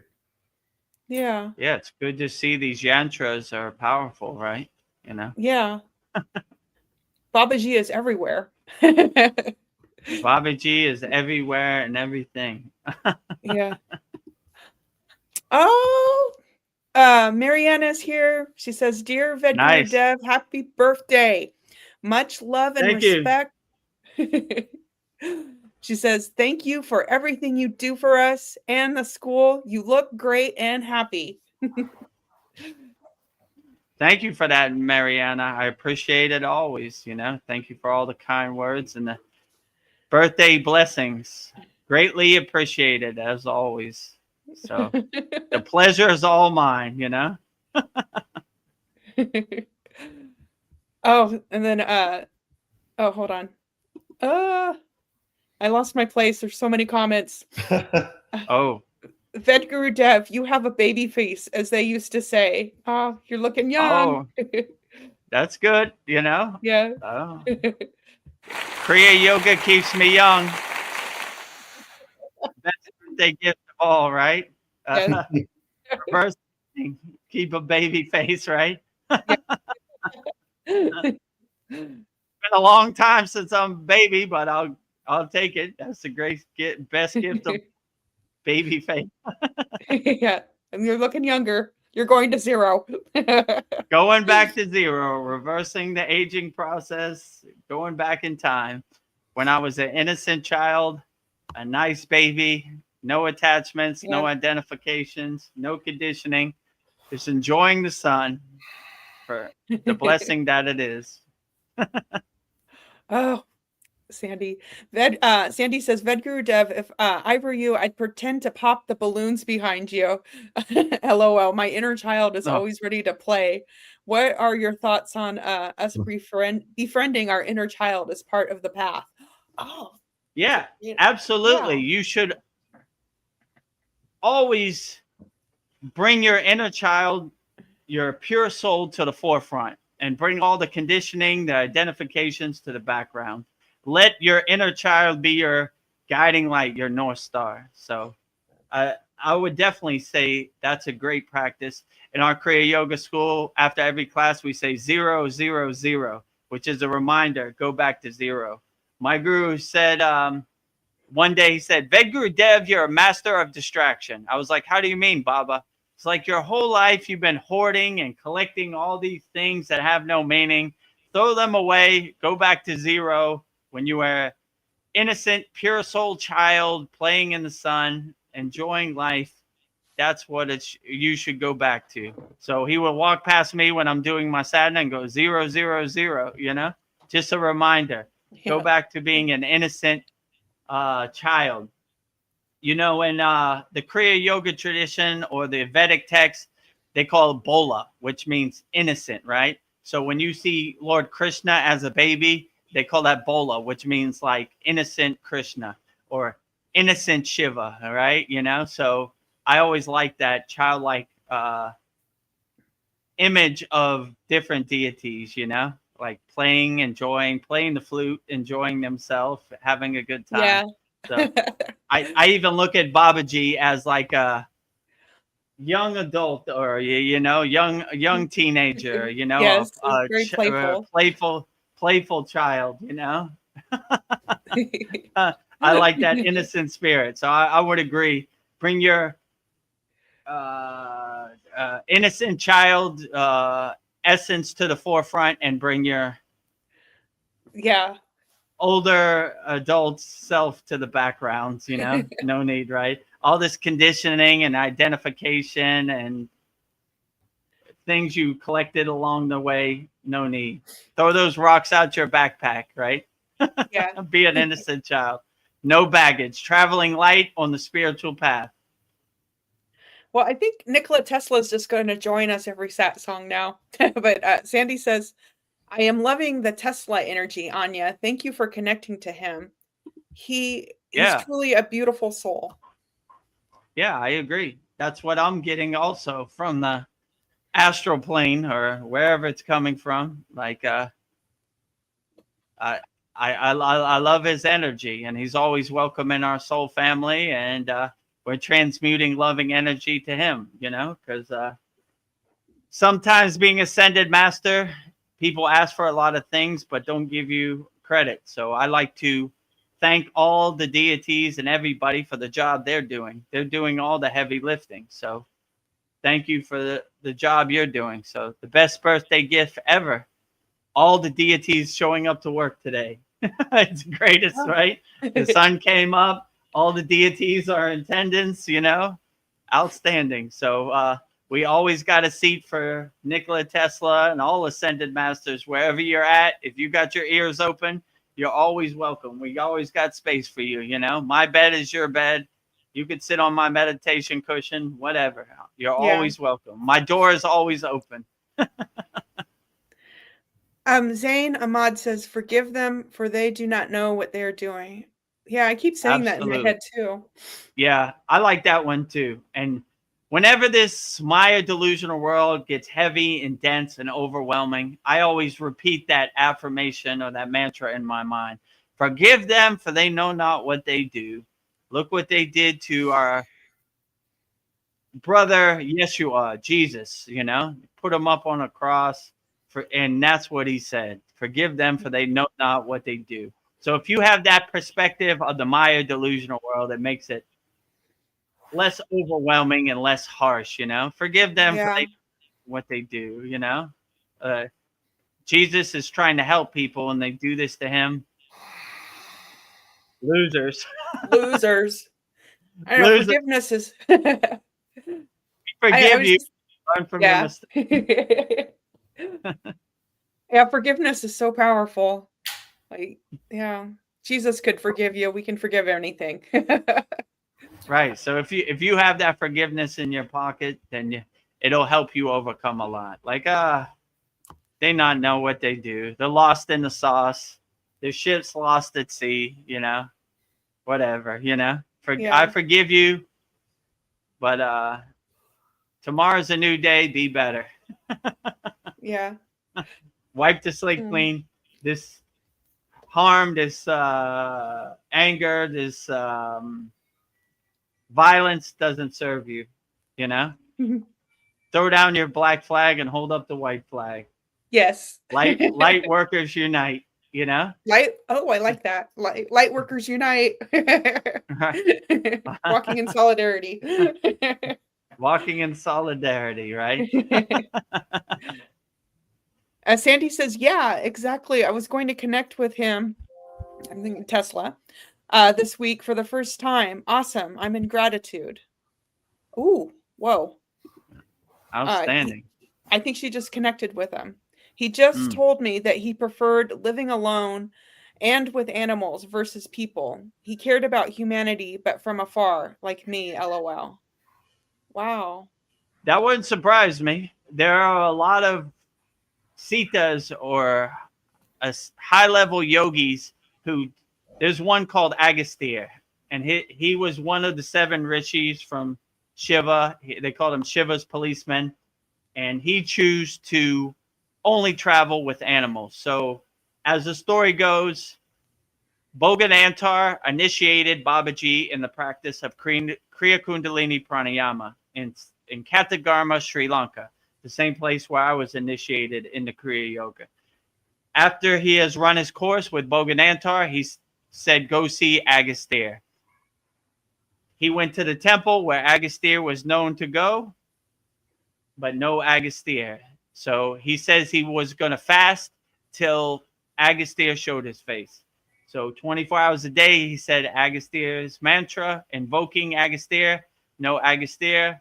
When he was on his last breath, and it was going to be his last day in the physical form, at 3 a.m., Agastya showed up when there were no people around with his band of animals, elephants and tigers and monkeys and everything. And he was surprised, like, because it's not rare for ascended masters to be away from the glare of the Maya delusional world. I understand them.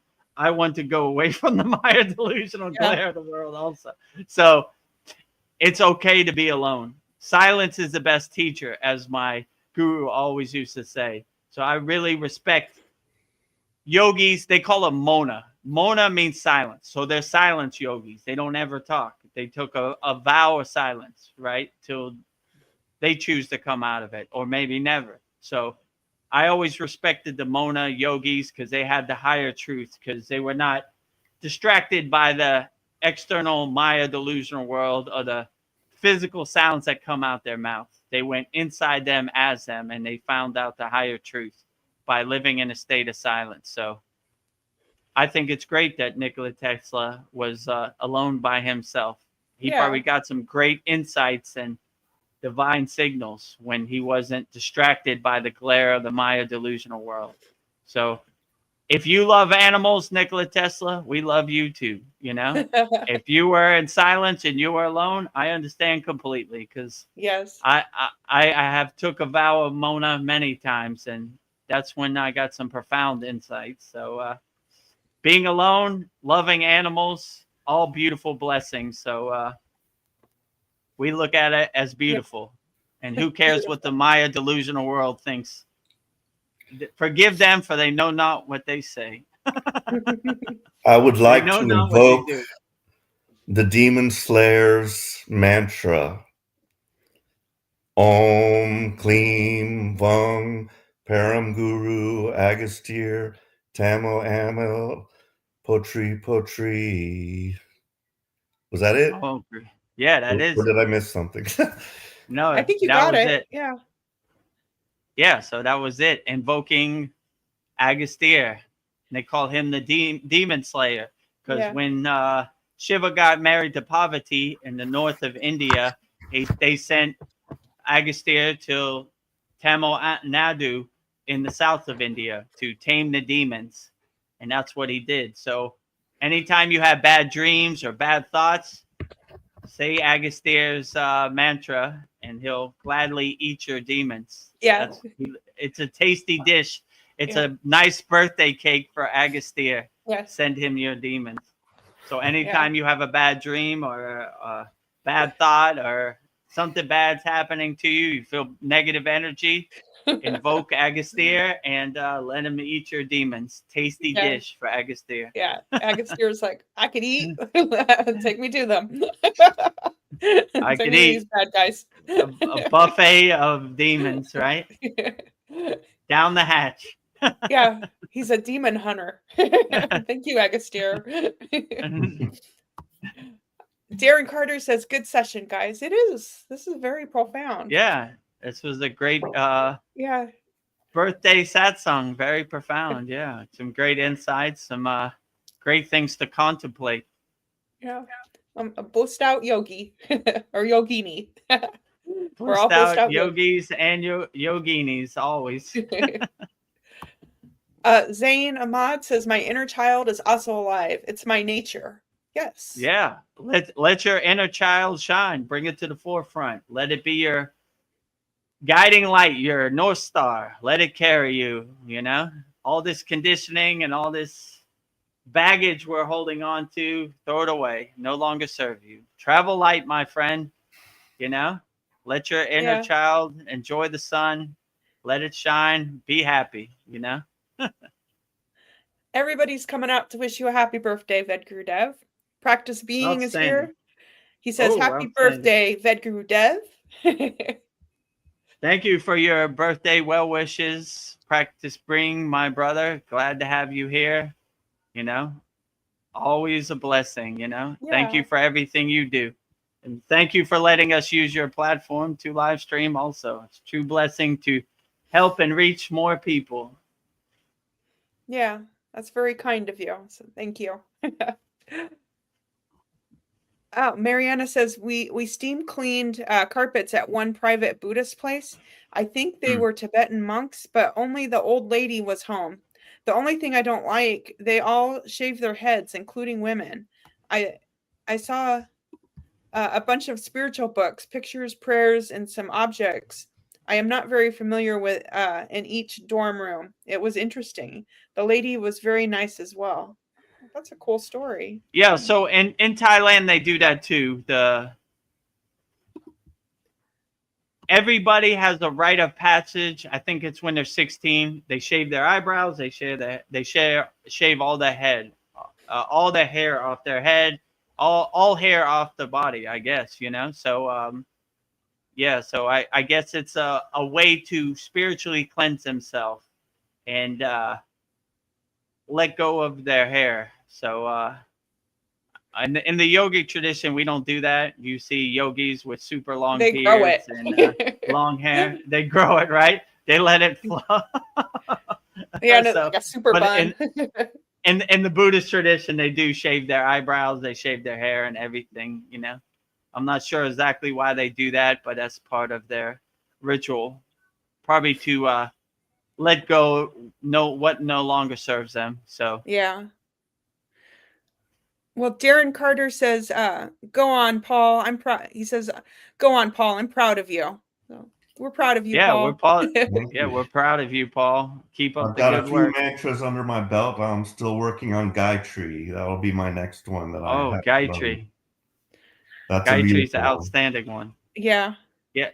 Gayatri will be coming up in our Mantra Monday in a great. couple weeks. Yeah, Yeah. so If I listen to that 108 times, I think I'll have it down. You will. yeah, I think so. You just follow my cadence and my rhythm, and you'll have it in no time. Gayatri's a little longer than the other ones, but Yeah. it's a powerful one for sure. I love that one. And yeah, before this birthday satsang, we filmed Maruga, so it'll be premiering this Monday on Mantra Monday. Lord Maruga, Yeah. the king of the Tamils, riding his peacock into your YouTube channel. Yeah, I really A lot of love peacocks, wild Yeah. peacocks running around in Miami. Have you seen any over there? But various neighborhoods I went into, there's peacocks. You know, I'm like, wow, that's kind of Yeah, when I was in Miami, I saw a few. You know, more South Miami. You know, Yeah. They're not coming to Overtown or Opalaka. They're dead. Then Liberty City, right? Finished. Yeah. Right. So yeah, when I went to Sri Lanka, they're everywhere. They're peacocks, right? I have a picture of a peacock right next to my head. Like his beak is right here staring at me. Oh, look, there's a big lizard right there. Maybe you could see him. Oh. He's going to run it. There, you see it? Yes, I no. just Oh, saw you him can. scurry by. Oh, yeah. Yeah. So It took. we He got was. an audience He was of a very lot fast. of animals. Yeah. So in Sri Lanka, there are peacocks everywhere, right? But that's why they love Maruga, right? So they say every time they say a peacock, they say you're visited by Maruga. So when that peacock had its head right next to mine, I was meditating, and I have a picture of it. He's right next to me. So they said, "Oh, you were visited by Lord Maruga." So true blessing to see a peacock. That's his vehicle. So yeah, in Sri Lanka, many peacocks. I guess in South India, a lot of peacocks. Thailand, very rarely you see a peacock, but love those peacocks. Darren Carter says, I can just remember my name. I can barely remember my name. Like, who Yeah, am true. I? That's why when people ask, like, what are the secrets of the universe? I'm like, how would I know? I don't even know what I'm going to eat for dinner Yeah. tonight. I don't know who I am. Like, Yeah, Ramayana Maharishi. Who am I, right? You know, that self-inquiry, you know, that deep inner reflection, you know? yeah. Oh, Mariana says, yeah, in Native American culture, their hair is their power and strength. True. Even many men have long hair and they don't cut it. Similar in Haiti, people believe in power of hair, especially in women. LOL. Yeah, the yogic tradition, they believe their hair carries energy. That's why they grow out their beard, grow out their hair, because they're conducting their energy, right? It becomes a antenna, your hair, to cultivate prana and shakti and inner divinity. So yeah, they have that same perspective as Native Americans, or as they would say in Canada, First Nation people. So they definitely grow out their hair. I'm a rare exception, right? Yeah. I have this short approach, right?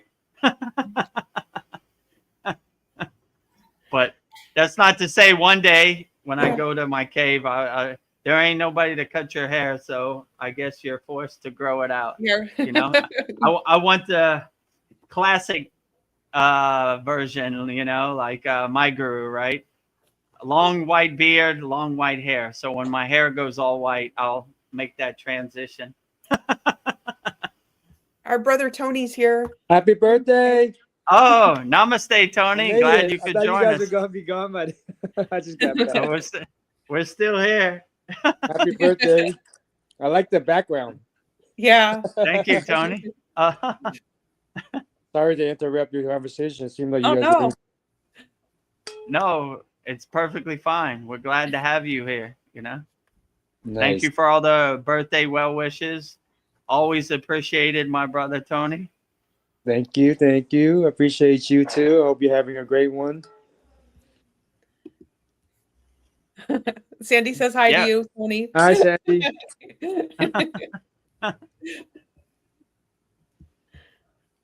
Well, practice being just says, I feel that a guru or master is whatever brings us closer to unconditional love. I couldn't have said that better. Yeah, true. Well put. Yeah, like I don't like to see a guru as like a physical person. I like to see it as like a guide who guides you to wherever you need to be. So a guru could be a physical person, a guru could be a sunset, a guru could be a smile on a baby's face, a guru could be anything, like you said, that brings you closer to unconditional love. So well put, practice being. I Yeah. agree with you totally. So anything that brings you closer or oneness to unconditional love, that is the best guru for sure. And thank you for that, Vedagurudev, because you're our role model, our example, your consistency and everything. You're always here for us. And yeah, you just show us, you know, your yoga 24/7. And, you know, that's what we strive for, just to always be happy and be upbeat and you're there for us to show us the way. Thank you. Yeah. And happy The birthday. pleasure is all mine, you know, Thank you. but I'm just like you. I see myself and all of our Kriya Yoga School members as a reflection. So I don't want to be put on a pedestal. We're all walking the path, holding hands together. So, yeah, but I appreciate that, Paul. If I could do it, anybody could do it, as I always like to say. The most unlikely yogi ever. Just kidding. Yogi ever, you know?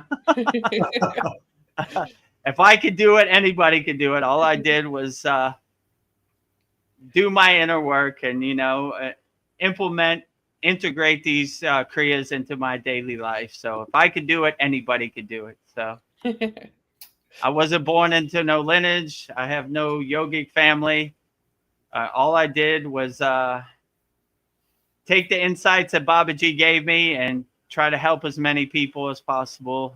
So what a true blessing. The pleasure is all mine. Thank you for giving me the opportunity to help as many people as I can and answer as many questions as I can. The pleasure is all mine. Yes. It's a true blessing. Well, Mariana says hi to Tony, first time on Satsang, or maybe not the first time, LOL. She says, it's nice to see you, Tony. Hi. Yeah, so Mariana is one of our members. I think Tony's been on the Satsang before Yeah. because I remember Yeah, seeing I pop the in. video. My schedule Yeah, on he a pops Tuesday in basis. every once in Been a on while. several Yeah. times. I try to make it. I And try to make it. But if you watch I'm there. I try to be there every weekend, though. You are. Yeah, if you see the Saturday class, Tony's always there. So Yeah. Well, Vedagurudev, I don't know. Do you want to play the happy birthday thing that Kyle sent oh you? yeah, I don't oh know if yeah, I forgot about that. Yeah, Cal Yes. edited me a very profound Kyle. birthday card. All of our Saturday class Kriya Yoga School Masterclass members know Cal is very active. So yeah, I guess let's play it. I'll see if I can do it. If not, I'll need your help. But let me see. It's not working for me. Let me see. Let me see. Hold on. I see if I can do it.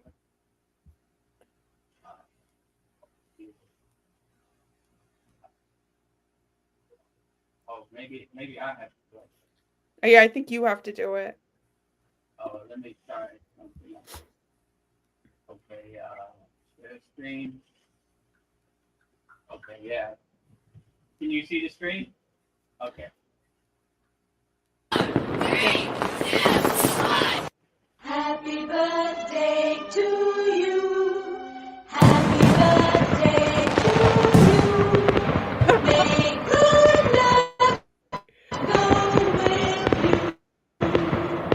Happy birthday to you.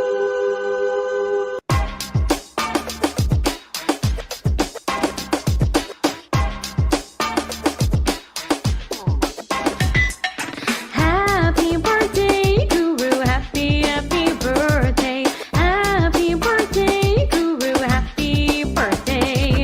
Happy birthday, Guru. Happy, happy birthday. Happy birthday, Guru. Oh yeah. Feliz cumpleaños, Guru. My dog says woo woo to you, Guru. My dog says ah woo. Guru, birthday, birthday, Guru. Happy birthday, Guru.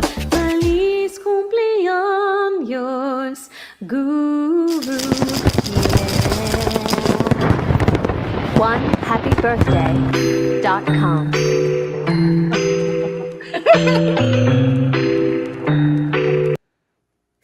Okay. Oh. How do I stop sharing it? You still see the screen, right? I think it's just our faces now. Let me see. Oh, okay. All right. Okay. You can see. And then Okay, yeah. Oh, thank you for that, Kyle. Very outstanding, right? that was amazing. I was like, that I was like wow. I like when it said my dog says happy birthday, Guru. That was cool.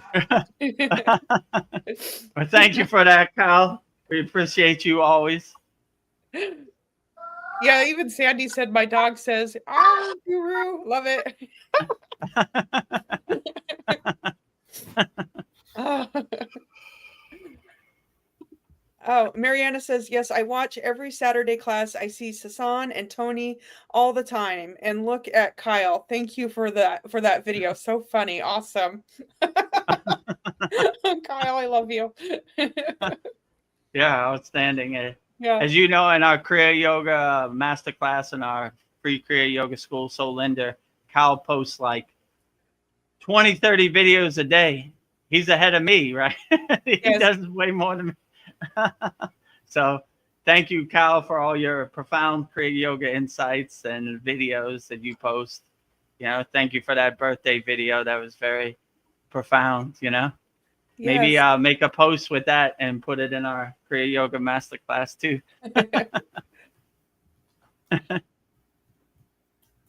Yeah, and then Anya had something to say about Kyle. I was trying to find it in the private chat, but I don't know. This has been a very profound birthday for you. There are lots of comments. Oh, Best birthday ever. Starseed Anya said that actually Kyle is just wow. He told me about us being the ETs. Kyle is brilliant, by the way. I love you, Kyle. Yeah, We love you, I Kyle. agree. We I all love you love too, Kyle. Kyle. When you watch our Saturday class, you see he has numerous comments. He has numerous posts in our Kriya Yoga Masterclass and our free school. So yeah, keep up the good work, Kyle. You're doing an excellent job. Oh yeah, and then we have our Holy Yagna Fire next Tuesday, I believe. Oh, Tuesday, October 21st, the new moon, right? Yeah. So for people who are watching this as a benefit for all of our Kriya Yoga School Masterclass members, our members send in all their requests and we burn it up in the Holy Yagna Fire, which is right here. So all your financial problems, all your health problems, all your money problems, all your family problems, all your emotional problems, watch it all go up in smoke when you join the Swaha. Kriya Yoga Masterclass. Swaha, right? Swaha. Exactly, Swaha. It works. Right? It works. It does. So send it in. Don't be shy. Yeah. Send it in, right? Email me at Vedagurudev, you know. Do you want me to play the video of Kyle doing his fire request? How we're on Kyle. Me saying, yeah. So for people that don't know, Veronica will play a video of the Yagna fire. I'm actually reading Kyle's request, so you could see the fire and you could see me burn it up. So this is from our Yagna fire. Hal Spalding from Idaho Falls, Idaho, USA Public. With much appreciation and thanks to the divine science of Kriya Yoga, please continue to release all toxins and energies not aligning with my true bliss and harmony of unity consciousness. Move beyond all Maya ego identity. Please help put synchronicity with divine timing in our path to help others as a reflection of each other. Please help the Kriya Yoga School and Vedagurudev and all the Kriya Yoga family to feel the divine inner true bliss and blessings, helping us daily in our lives from the divine science of Kriya Yoga to overcome all Maya delusion and that true inner harmony and bliss. We are truly the eternal presence beyond all words and mind separation consciousness. Help us all self-realize to the true capacity, all as we are. This inseparable true union, we are overcoming the individualized to seeing the true entire wholeness as the entire ocean in a drop with no real isolated separate waves divided against the wholeness. It is truly pure bliss and silence. So be it, it is done. So be it, it is done. So be it, it is done. Om Kriya Babaji Namo Om. Om Shanti Shanti Shanti. Om Namaskar. Peace and blessings to the eternal truth and bliss that Kriya Yoga unfolds in our divine inner light. We truly can manifest within. Thank you for all the gifts of Kriya Yoga. Thank you for Babaji guiding the way, and Vedagurudev for delivering the mail beyond the call of duty. May we all be blessed with that inner true lasting light, lit to shine and help us as one. Much gratitude to all as the divine in the divine, as that inseparable greater wholeness we truly are. Jai Babaji. Burning all Cal Spalding's problems in the holy Yagna fire. Jyoti, Jyoti, Jyoti Soyam, Jyoti, Jyoti, Jyoti Param. Swaha. Swaha. Burning up all your problems in the holy Yagna fire. So if you want your problems burned up, go to KriyaYogaMasterclass.com, join our group, and you send in your requests and we'll burn them up this Tuesday. You got time. And also we have a very 2.5 hour, sometimes 3 hour profound class every week. So this will be our 85th class this week. So Yeah. come join the family. Come join me, Veronica, Tony, Mariana, Paul, Kyle, everybody there. Darren, Carter. Well, Paul just left. He's on YouTube. And then Mariana Okay. is going through something, but she's too embarrassed to talk about it. So maybe, I don't know, Mariana, maybe you can put it into your holy Yagna or schedule a private talk with Vedagurudev. He'll always Yeah, be available for you. if you want to talk to me privately, let me know when you're available, and I'll send you a link where you could go on a private call. It's not recorded. No one else can see it. It's only for our members in our school. So if you need to get something off your chest, you're going through something, I'm available for all of our members 24 hours a day, no matter what they're going through. So send me a message on School DM when you're available, and I'll send you the link and help you go through, overcome whatever you're going through. Yeah. It'll Rising be okay, tides Mariana. lift all boats. Yeah, you'll be fine. We'll overcome this together. So all of our Kriya Yoga School members are sending you healing energy, uplifting energy. I know it might seem rough, it might seem overwhelming out there, but we got the tools and the techniques and the unconditional love from all of our Kriya Yoga School members to help you overcome whatever this world throws at you. Yeah.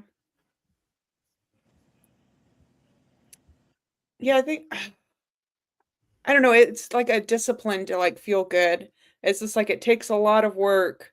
Like whatever's going on, it does take discipline to like, I'm gonna feel good no matter what. It's just, it's not easy, but I don't know. I think, whatever I'm going through, I'm just like, I'm gonna get through it. It's gonna be okay.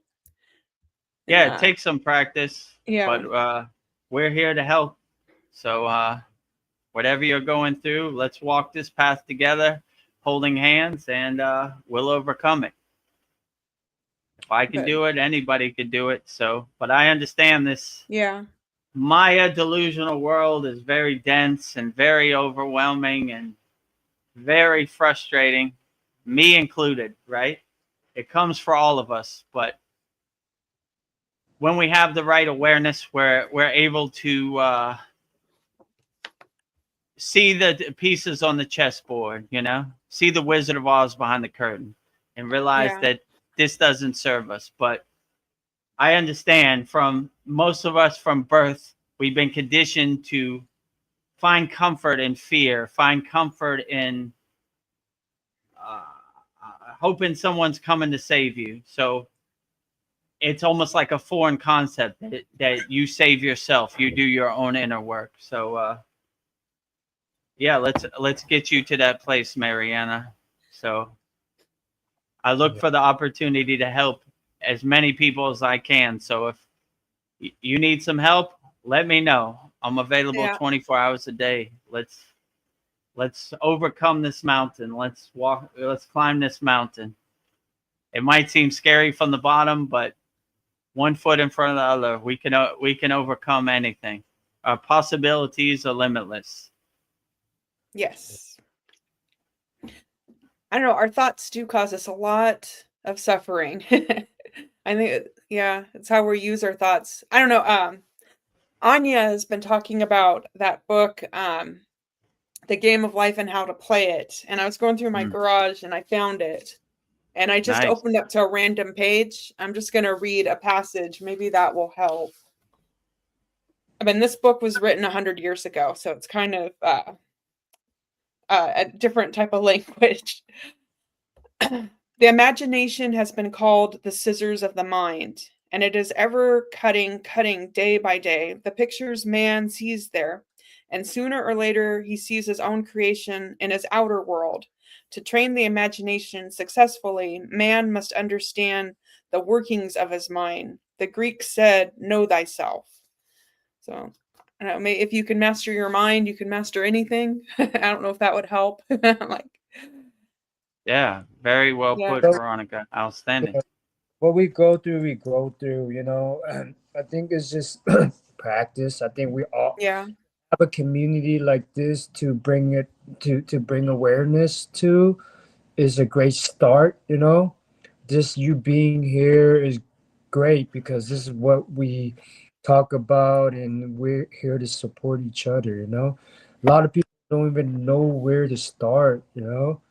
So just the fact that you're here listening, that means something. I mean, this school helped me yeah, out to be able to talk about it, to be like, oh, you know, I'm not the only one that deal with this, you know, because sometimes you feel like you're alone. You're like, damn, am I Yeah. the only person that have this monkey mind? Is am I the only one struggling? Am I the only one struggling with like not quieting this voice, you know, this ego? Like for so long, I didn't even know what an ego was. That's how like it was so powerful, you know. Like I didn't really know what the ego was until like I got like depressed, you know what I'm saying? Until I started working on myself, and you know went through my self development, you know, journey till I started realizing like, oh dang, this ego thing is real, you know what I mean? Because it's not your true self. You're like, dude, if it was me, like I wouldn't be doing this, right? I wouldn't be thinking this, right? But sometimes it just pulls you in so deep that it makes it seem like it's you. But to bring, and that's the science of Kriya. Kriya helps you quiet down the ego. It helps you realize and know thyself, you know? And it's a blessing to have this school and to have a good role model like Vedagurudev that walked the path, you know, and he's a great example for us because he's, you know, he's not the traditional guru that you know we see right in the Eastern culture. He is from America that we can relate to because most people want to learn from someone they can relate to, right? That been where we've been, right? And now have what we want, right? He has the conscious awareness that he's living in this duality and this Maya and this illusion. And he's helping us, he's guiding us towards the path of self-realization, and we're grateful that he commits so much time and effort and energy and love to helping us. You know, he could be at home just chilling, you know, enjoying his birthday cake or something, but instead he's committed to, you know, hours and hours to support everybody selflessly. and we should be blessed and grateful that we have this wealth, this wealth of him, right? To commit to helping him serve humanity, and that's a gem. And we need more people like him, and he's building this. You know what I mean? Yeah. We can all spread the word, and one day a kid or somebody that may need help might tap us on the shoulder, and we can spread that type of energy, that positive energy, because we all have to feel it to have compassion towards others, you know. And we all we're all gonna get through it, you know, together. Yeah, Thank you for that, Tony. Well said. yeah. We all go through it, you know. It's not easy, but when you overcome it, it's a great feeling, you know. I feel good. It wasn't easy, you know what I mean? There's dips and valleys, and you know, right now I'm feeling good. I don't know, maybe next year I have some, but you know, but as I keep going through this journey of the, you know, the up and down, I realize I can overcome anything now. You know? It's a season, right? It's gonna rain, it's gonna snow, there's gonna be Right. storms. There's gonna we live in we what we experience inside is what we see on the outside. There's summer, there's spring, there's fall, there's winter. You know, you got to plant your seed before you enjoy your crop, you know. And there's gonna be leaves that fall, you know what I mean? You're gonna be naked, you're gonna feel the storm, you're gonna feel the cold, you're gonna feel the hot, but you're also gonna feel the good, you know. You're also gonna feel the sun, you're also gonna feel the brightness.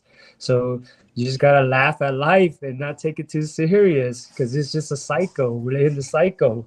That's it. We're always in the cycle, and the more you realize you're in the cycle, the easier for you to, you know, accept things and see things as it is instead of try to resist it.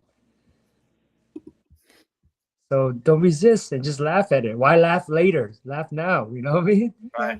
Laugh at it. You gotta laugh at it anyway, so you might as well just laugh now about it, right?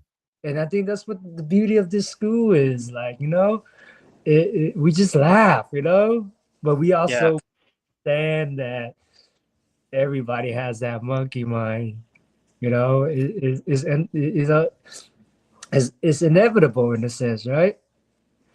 There's always pain, you know. Pain is inevitable, but suffering is a choice, Mm. right? Yeah. Yeah.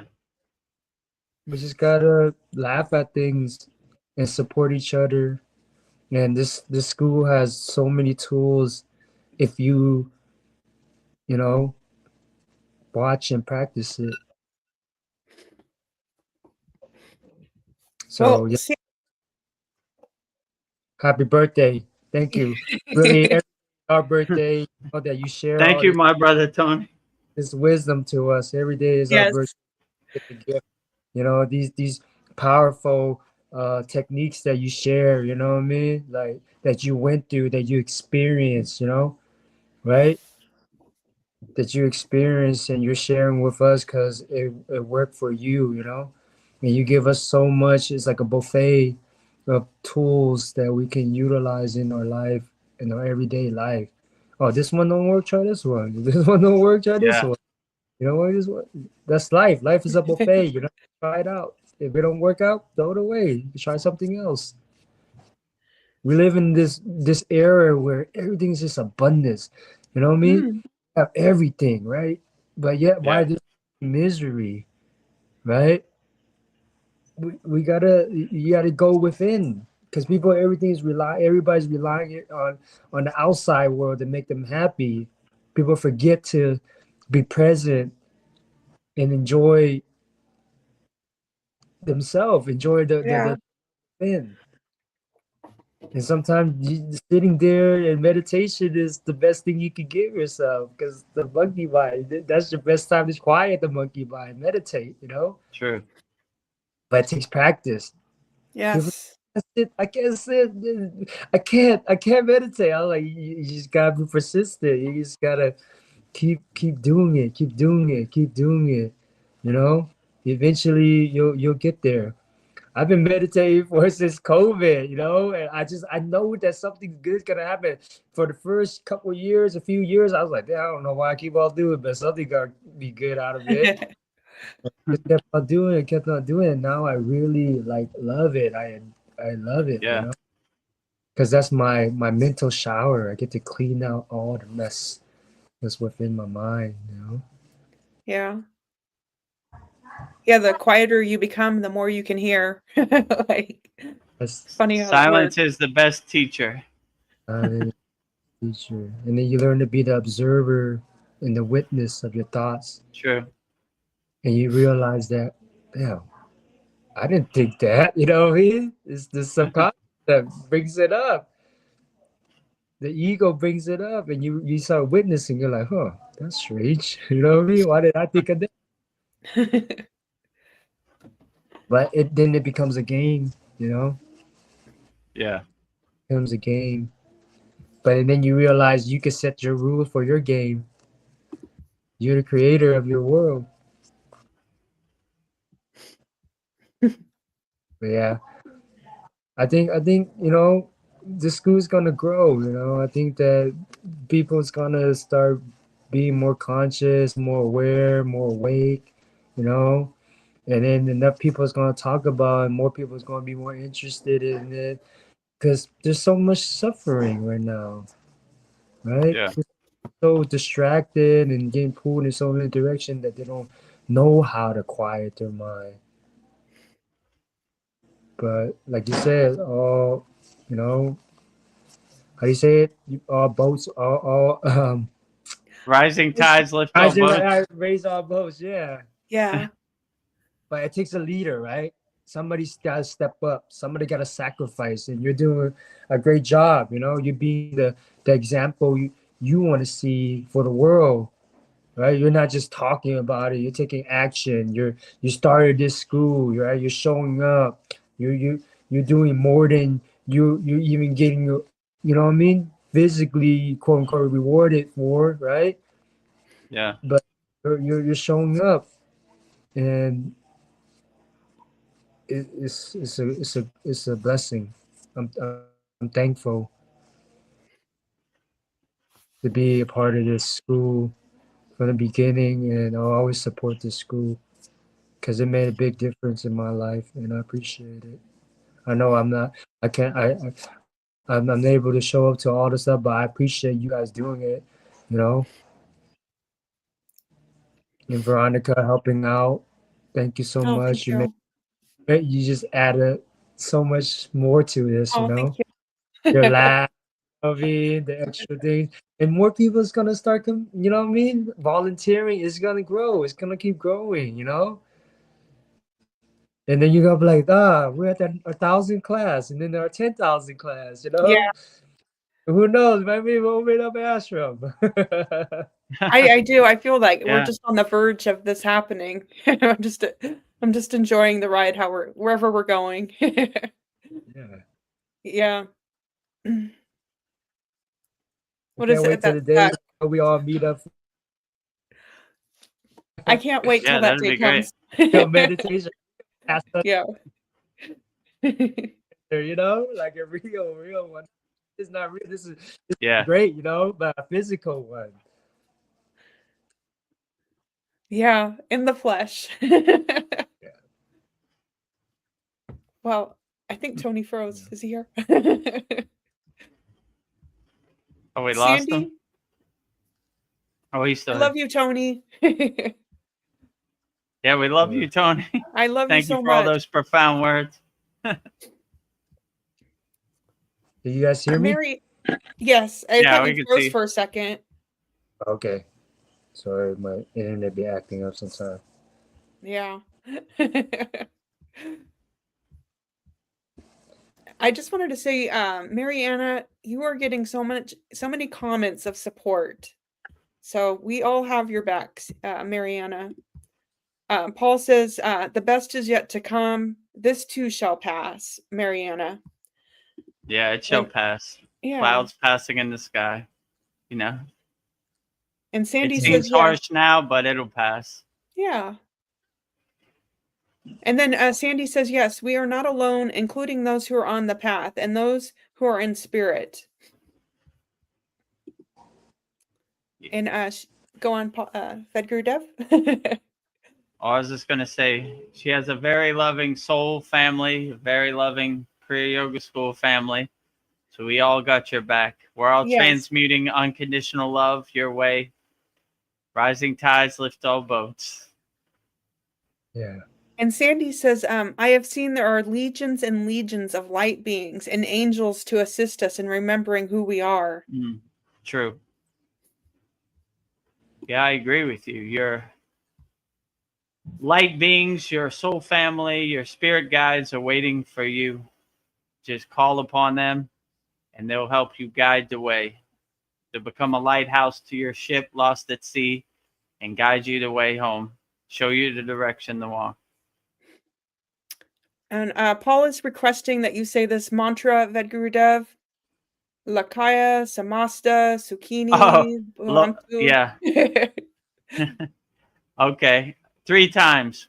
So this mantra, Loka Samasta Sukhino Bhavantu, means sending peace, freedom, love, harmony to all beings wherever they're at in the universe, in all realms, all existence, all planes, wherever they're at.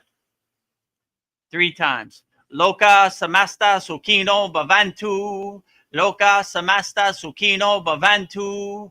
Loka Samasta Sukhino Bhavantu. So transmuting healing energy to Mariana and all people out there. May you always be free, harmonious, peaceful, and unconditionally loving always, wherever you're at.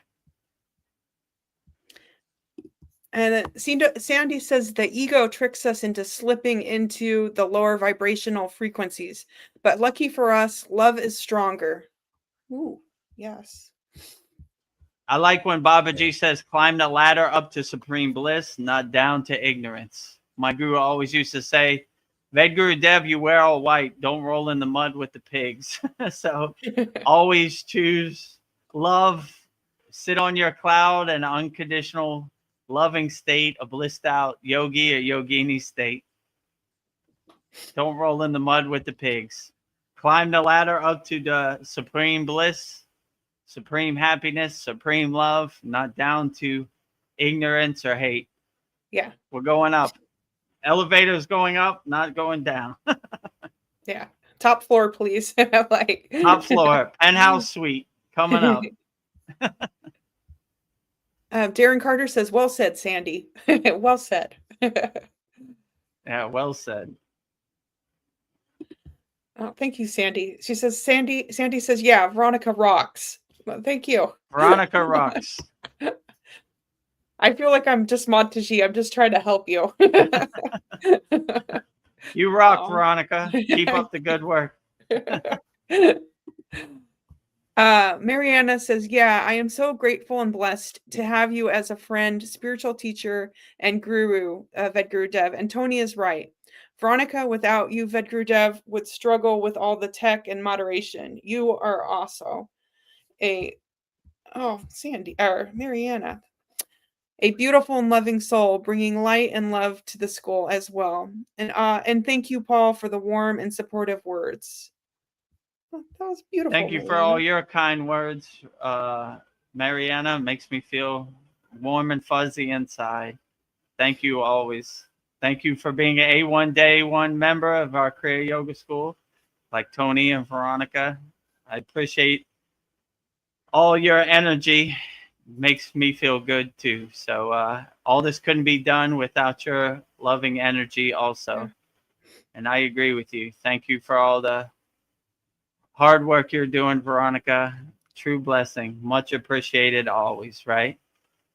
And thank you, Babaji and Mataji, for doing all the heavy lifting.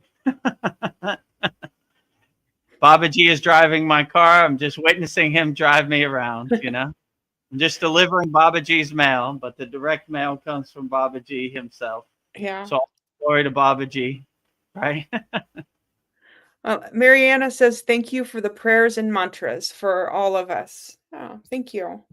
No problem, anytime. As you know, in our school, we always say Dan Ventry's healing mantra, which I said in the beginning of this. So my gift to you on my birthday is sending you healing mantras, healing energy, protection mantras, everything, all of the above for everybody out there. Well, this has been a very beautiful birthday for you, Vedagurudev. I feel like a blanket Yeah. of love. Blanket of love, best birthday ever. Yeah. Right? Unconditional love coming in from all around the world. Rising tides lifting all boats. Well, we're at 4 hours. Whoa, Yeah, I this think was I a have long to. one. Yeah, I have a new job I'm starting tomorrow, but I don't know if you'd mind. I don't know if we can go. I have to go. I Yeah, have to we be could up wrap it early. up. Yeah. Yeah, so all right, we'll wrap up our Vedgurudev's birthday live Yeah. Kriya Yoga Q&A satsang for today, Wednesday, October 15th, 2025. If you want to give Vedgurudev a good birthday present, make sure you subscribe to our YouTube channel at Vedgurudev. Daily Babaji quotes, daily long form videos. We edit up these satsangs and soul talks and make it into a long form video. And also, if you want to give me another birthday present, subscribe, join our group, 100% free, soullender.com, connecting souls worldwide, or go to freekriyayoga.com and join our free Kriya Yoga school, our very loving sacred meditation garden, our sacred sanctuary. Learn Kriya Yoga for free with over 800 like-minded Kriya yogis and yoginis practicing Kriya Yoga 100% free. And if you want to master the supreme science of Kriya Yoga and learn the advanced techniques, go to KriyaYogaMasterclass.com. Join me, Veronica, Tony, Paul, Mariana, Darren, all of our 72 Kriya Yoga School Masterclass members practicing Kriya Yoga wholeheartedly. Money back guarantee. Yes. So I guess with that said, we'll wrap up our October 15th Vedgurudev's birthday live Kriya Yoga Q&A satsang. I just want to say one thing before we go. Go ahead. I just want to thank everyone that joined us for tonight's satsang to celebrate Vedguru's birthday. This is the second year in a row that we've celebrated your birthday, Vedgurudev, and I feel truly blessed to be here to celebrate it with you. And I just want to say that I'm feeling happy, happy, happy. So thank you for being our guru. Thank you for everything you do, Veronica. Much greatly appreciated always. And thank you for all your kind words, Tony. Greatly appreciated. Thank you to all of our members in our Kriya Yoga School Masterclass and everybody who tuned in to our live stream today, October 15th, 2025. Thank you for all your great questions and all your great insights and all your great energy. Much appreciated. So if you, yeah, like I said, you want to start practicing Kriya Yoga, give me a birthday present, subscribe to our YouTube channel, watch as many videos as you can. We're like 600 more watch hours to being monetized. So watch as many videos as you can. If you want to see if you resonate with Kriya Yoga, go to soullender.com or freekriyayoga.com and join our free Kriya Yoga school or making soul connections. There's a map tab and you click on it and you could see where people are practicing Kriya Yoga around your area. And like I said, if you want to master the supreme science of Kriya Yoga, join our very loving Kriya Yoga School Masterclass community. Go to KriyaYogaMasterclass.com. So even though it's my birthday, I want to give you the best gift of all. I will give you mantra diksha to Babaji's Mula mantra. And it is Om Kriya Babaji Nama Om. So anytime you're going through something and you want Babaji's direct phone number to help you overcome, just say this mantra, Om Kriya Babaji Nama Om, and Veronica would say it so beautifully right now. Om Kriya Babaji Nama Om.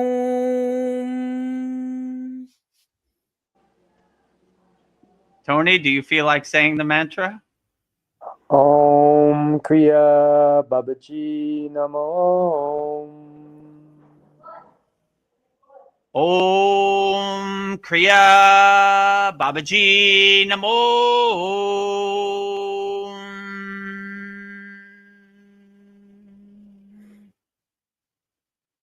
So like Paul said earlier, I will say Loka Samasta Sukhino Bhavantu 3 times, sending freedom, peace, harmony, and love to all people all around the world, or whatever dimension or place of existence they are, sending loving energy unconditionally to them 3 times. Loka Samasta Sukhino Bhavantu, Loka Samasta Sukhino Bhavantu, Loka Samasta Sukhino Bhavantu. And I will also give you mantra diksha for the Kavacham shield mantra, giving you a shield, a sword, and protection, protecting everybody in our live stream from the Maya delusional world. 3 times. Om Brahma Vishnu Maheshwaraha Savadanti Mantra Devata Susenana Pala Rakshaka Hayom Pat Swaha. Om Brahma Vishnu Maheshwaraha Savadanti Mantra Devata Susenana Pala Rakshaka Hayom Pat Swaha. Om Brahma Vishnu Maheshwaraha Savadanti Mantra Devata Susenana Pala Rakshaka Hayom Pat Swaha. And lastly, we will sing the Shanti Universal Peace Mantra, sending peace and love to all people all around the world. And Veronica will sing it so beautifully right now. Om Shanti, Shanti, Shanti. Shalom. Sat Nam Sadhu Tao Em. Spirit Swami Kami Amen Amen. Omen Selah Hom. Om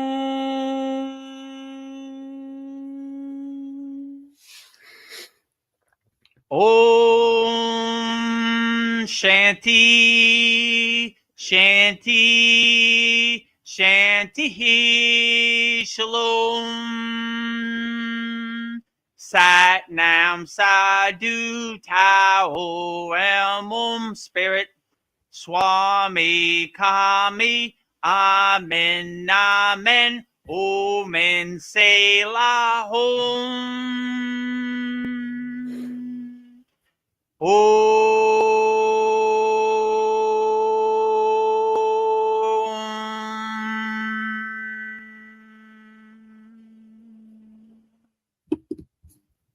Namaste, I'm Vedagurudev, and today I'm going to share a proven spiritual system that's already helped thousands experience deep transformation. When you join the Kriya Yoga School Masterclass, here's exactly what you'll get. Weekly deep dive classes, Saturday at 11 a.m. Eastern Standard Time. Bi-monthly Holy Fire Yagna ceremonies to clear energetic blocks. Weekly Satsangs and Q&A, Wednesdays at 9 p.m. Eastern Standard Time. Instant access to over 200 plus on-demand classes on asanas, pranayama, mantra japa, and meditation. Direct VIP access to me for daily mentorship and support. This is not just information, it's direct transmission, guidance, and transformation. Thousands have already said yes to the Kriya Yoga path. And if you're here now, something inside you is ready to. Click the Join Now button below, choose your membership, and begin your journey to inner freedom today. See you inside the Kriya Yoga School Masterclass.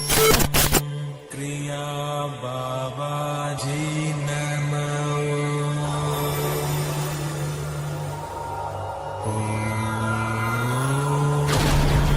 क्रिया बाबाजी नमः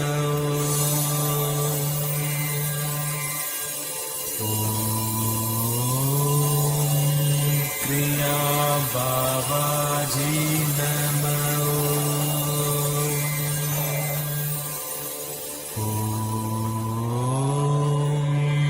क्रिया बाबाजी नमः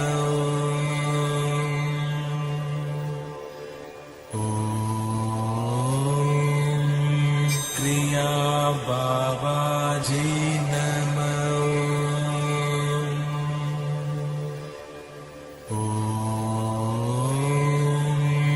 क्रिया बाबाजी